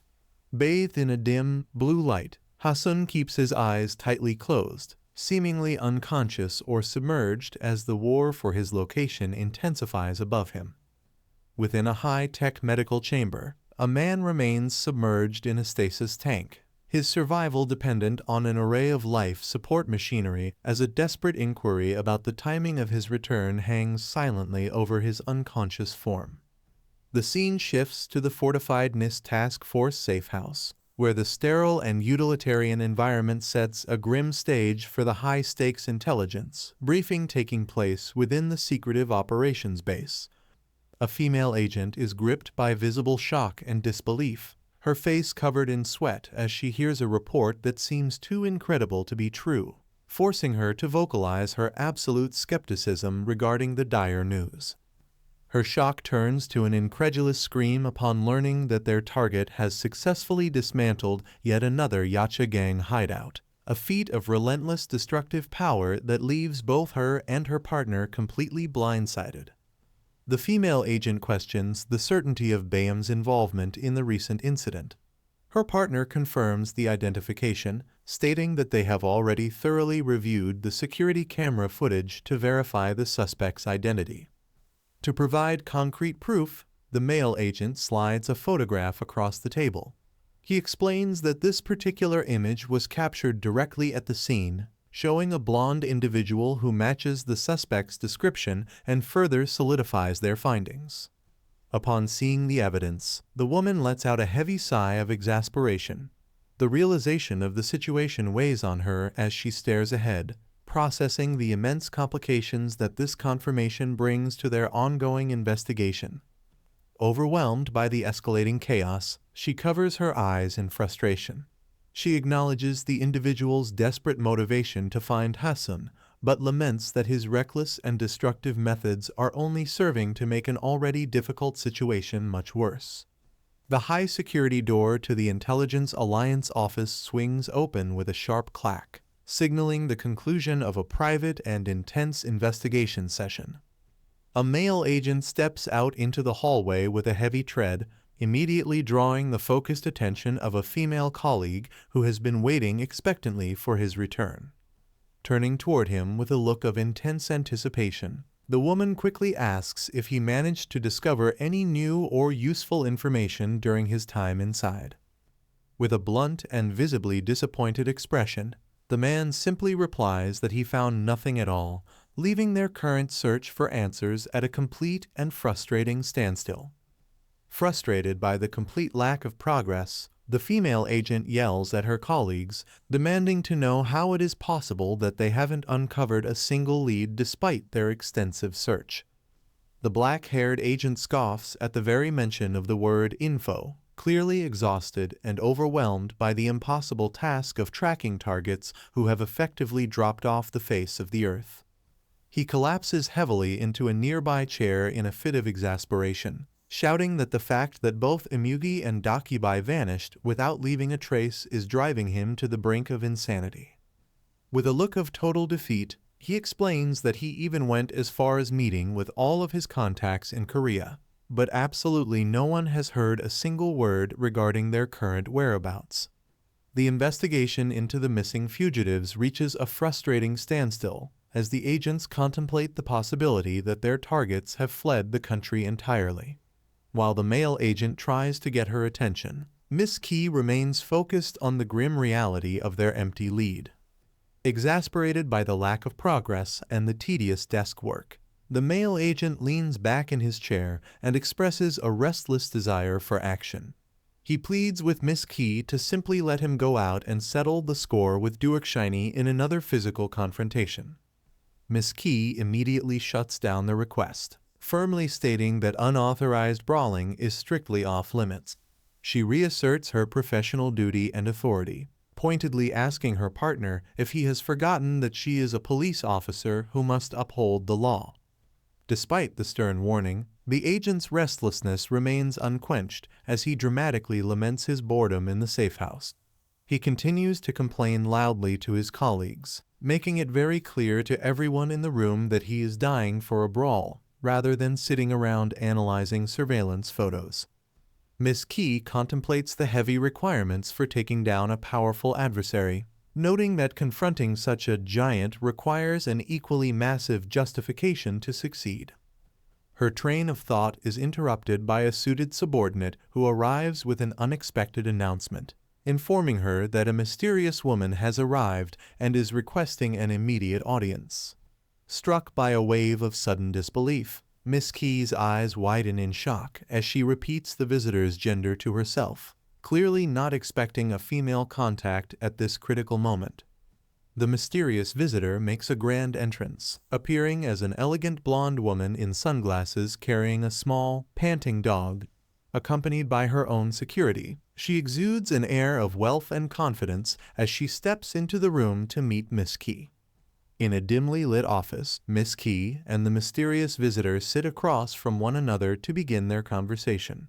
Miss Key leads the meeting by formally asking the woman exactly what has brought her to the safe house. The blonde woman acknowledges that her arrival was improper, admitting that she should have called ahead to make an appointment. She offers a polite apology for dropping by unannounced and disrupting the task force's operations. Despite the lack of a prior warning, the visitor makes her intentions clear. She looks directly at Miss Key and states that the reason for her sudden visit is to offer her assistance with the ongoing situation. Miss Key remains skeptical and focused, wasting no time on pleasantries. She looks intently at the stranger and asks a blunt follow-up question, demanding to know exactly how this woman thinks she can help them. The mysterious blonde visitor reveals that she is well aware of the task force's long-standing struggle to track down the Yacha gang. She correctly assumes that Miss Key has already uncovered the secret, high-level connection between the gang and Master Emuga's powerful conglomerate. Miss Key and her partner are instantly gripped by shock at the stranger's intimate knowledge of their classified work. Gasping in disbelief, Miss Key demands to know how the woman could possibly be privy to such sensitive information regarding their internal investigation. The visitor continues to expose the task force's frustrations, comparing their investigation to a maze where every report filed leads to a dead end. She describes how all their hard work has been fruitless, leaving them feeling as though they are constantly wandering in circles and returning to where they started. She explains that their lack of progress is no accident, but the result of a deliberate plan. She reveals that a powerful force is operating from the shadows, actively working to divert their attention and neutralize every effort they make to solve the case. The blonde visitor reveals a small data chip, claiming it contains comprehensive evidence of Master Emuga's vast influence. She explains that she now possesses proof of his deep-rooted connections across the political, financial, and media sectors. Miss Key and her partner are completely stunned by the revelation, their faces drenched in sweat as they process the magnitude of the information. The sudden appearance of such critical intelligence leaves the agents in a state of absolute shock. The scene shifts back to the high-security environment of the school. The focus settles on the heavy, industrial doors leading to Tabasa's private quarters located in Section C13. Inside the room, Tabasa sits alone and heavily bandaged, her eyes reflecting a profound sense of exhaustion. After the recent violence, she remains in isolation, recovering from her significant physical injuries. Standing in the room where Tabasa is recovering from her injuries, Hassan asks her for clarification on the facility's rules. He questions whether or not she actually has the ability to negotiate with the guards to improve their current situation. Tabasa looks away with a serious expression and explains the hierarchy of the system. She reveals that officially, she doesn't have that kind of power, as the authority to speak with the guards is a privilege reserved strictly for the class leader. Noting that they currently lack a leader after the recent chaos, Hassan looks toward his allies and proposes a pragmatic solution. He suggests that since the position is vacant, they should simply elect a new class leader to act as their representative. The swordsman rubs his chin and falls into deep thought as he considers the proposal. He repeats the idea to himself, wondering if installing a new leader is the key to successfully navigating the system and securing their safety. Suddenly, the spiky-haired swordsman wraps his arm firmly around Hassan's shoulder, pulling him close to make a major announcement to the rest of the group. With a confident grin, he points forward and declares that he has chosen Hassan to be the new leader of Class 13, leaving the young man completely blindsided and gasping in disbelief. Hassan immediately protests the decision, looking at his ally with a shocked expression. He argues that the swordsman should take the position himself, as he is clearly the strongest individual among them. Rejecting the idea with a carefree laugh, The swordsman pats Hassan on the back and explains that he is not fit to be a leader. He admits that his own personality is far too hot-headed to handle the responsibilities of command. Hassan reacts with visible distress and heavy sweating as he firmly rejects the label of being a vagrant. He is clearly rattled by the accusation, desperately asserting his true identity as a human being to those around him. The blonde woman watches Hassan with a neutral but serious expression, neither confirming nor denying his outburst. A long, tense silence falls between the two as they stand in the dimly lit corridor, weighing the weight of his words. Sitting alone and covered in fresh bandages, Tabasa decides to speak up. She tells Hassan that since he made the choice to spare her life, she feels obligated to offer him some crucial advice regarding his current situation. Turning with a look of grim warning, Tabasa explains that the situation has completely spiraled out of control. She cautions him that the facility's guards are guaranteed to seek retribution for the recent chaos and will make sure he pays a heavy price. Hassan and his companion are struck by a wave of pure shock, their faces etched with alarm as they process a startling piece of news. The revelation leaves them breathless, forced to confront a reality that is far more dangerous than they initially anticipated. Tabasa provides a cynical insight into the facility's operations, warning that the guards rarely handle their own problems directly. She predicts that the authorities will likely weaponize another class to hunt them down, outsourcing the violence to avoid getting their own hands dirty. Looking down a cold, empty corridor, the group begins to question the nature of the other prisoners. They reflect on their own standing within the facility, acknowledging the grim fact that Class 13 is viewed as the absolute lowest tier in the building's hierarchy. A violent explosion of energy underscores the desperate reputation of their class. They are characterized as the mere leftovers and vagrants of the system, people who belonged nowhere else and were discarded into the bottom level of the facility to fight for survival. The spiky-haired warrior is visibly dejected and deeply offended after hearing his class described as nothing more than the facility's leftovers. He slumps his shoulders in a dramatic display of disappointment, struggling to accept the low status given to his people. Snapping out of his brief moment of despair, he draws his glowing, energy-infused sword with a fierce and aggressive expression. He mocks the insult he just received, threatening to show exactly what a leftover weapon is capable of doing to an opponent. The tension in the room shifts instantly as a sudden, alarming disturbance catches the entire group off guard. Hassan and his allies freeze in place, their faces etched with pure shock as they witness something unexpected and dangerous approaching their position. Sensing the imminent threat, the warrior gasps in realization and braces himself for a fight. He urgently questions if the enemy forces have already launched their offensive, fearing that the war they were preparing for has arrived much sooner than they anticipated. A massive cloud of dust and debris billows across the room with a violent hiss, signaling the aftermath of a powerful breach that has completely shattered the surrounding environment.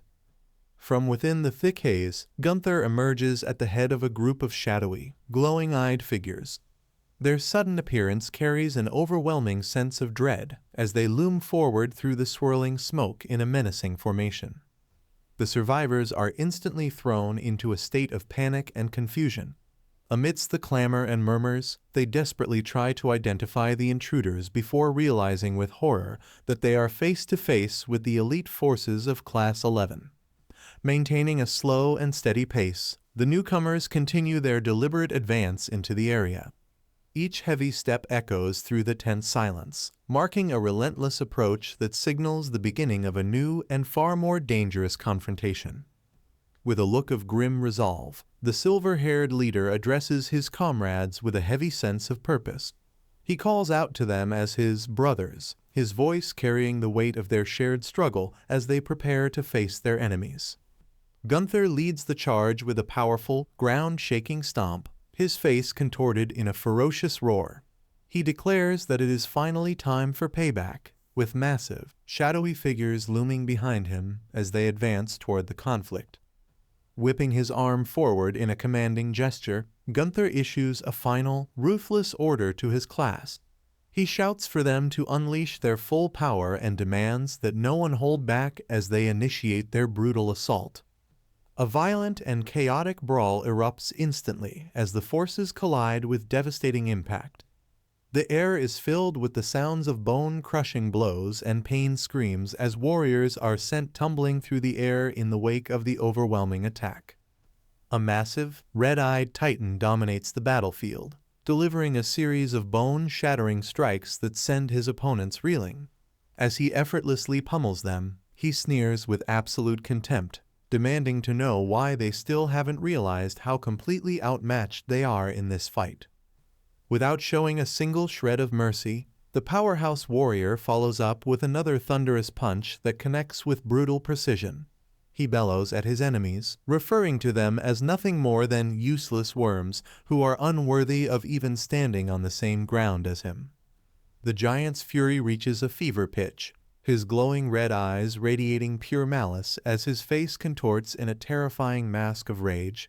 He lets out a guttural, earth-shaking roar, ordering a total massacre and insisting that everyone in their path should be crushed into the dirt like common bugs.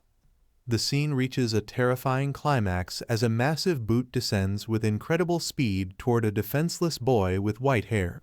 Lying helpless on the floor, the boy can only stare up in paralyzed horror as the enormous shadow of his impending doom looms over him, signaling a final, violent end. The tension in the room reaches a breaking point as one of the fighters experiences a moment of profound, wide-eyed shock. The silence of shock is instantly shattered by a brutal and decisive act of violence as a gleaming sword slices through the air with lethal precision. Refusing to be intimidated by the sudden bloodshed, the survivors of Class 13 gather their resolve and stand their ground in a defiant defensive formation. The full scale of the threat is finally revealed as the elite members of Class 11 emerge with an aura of overwhelming power and menace.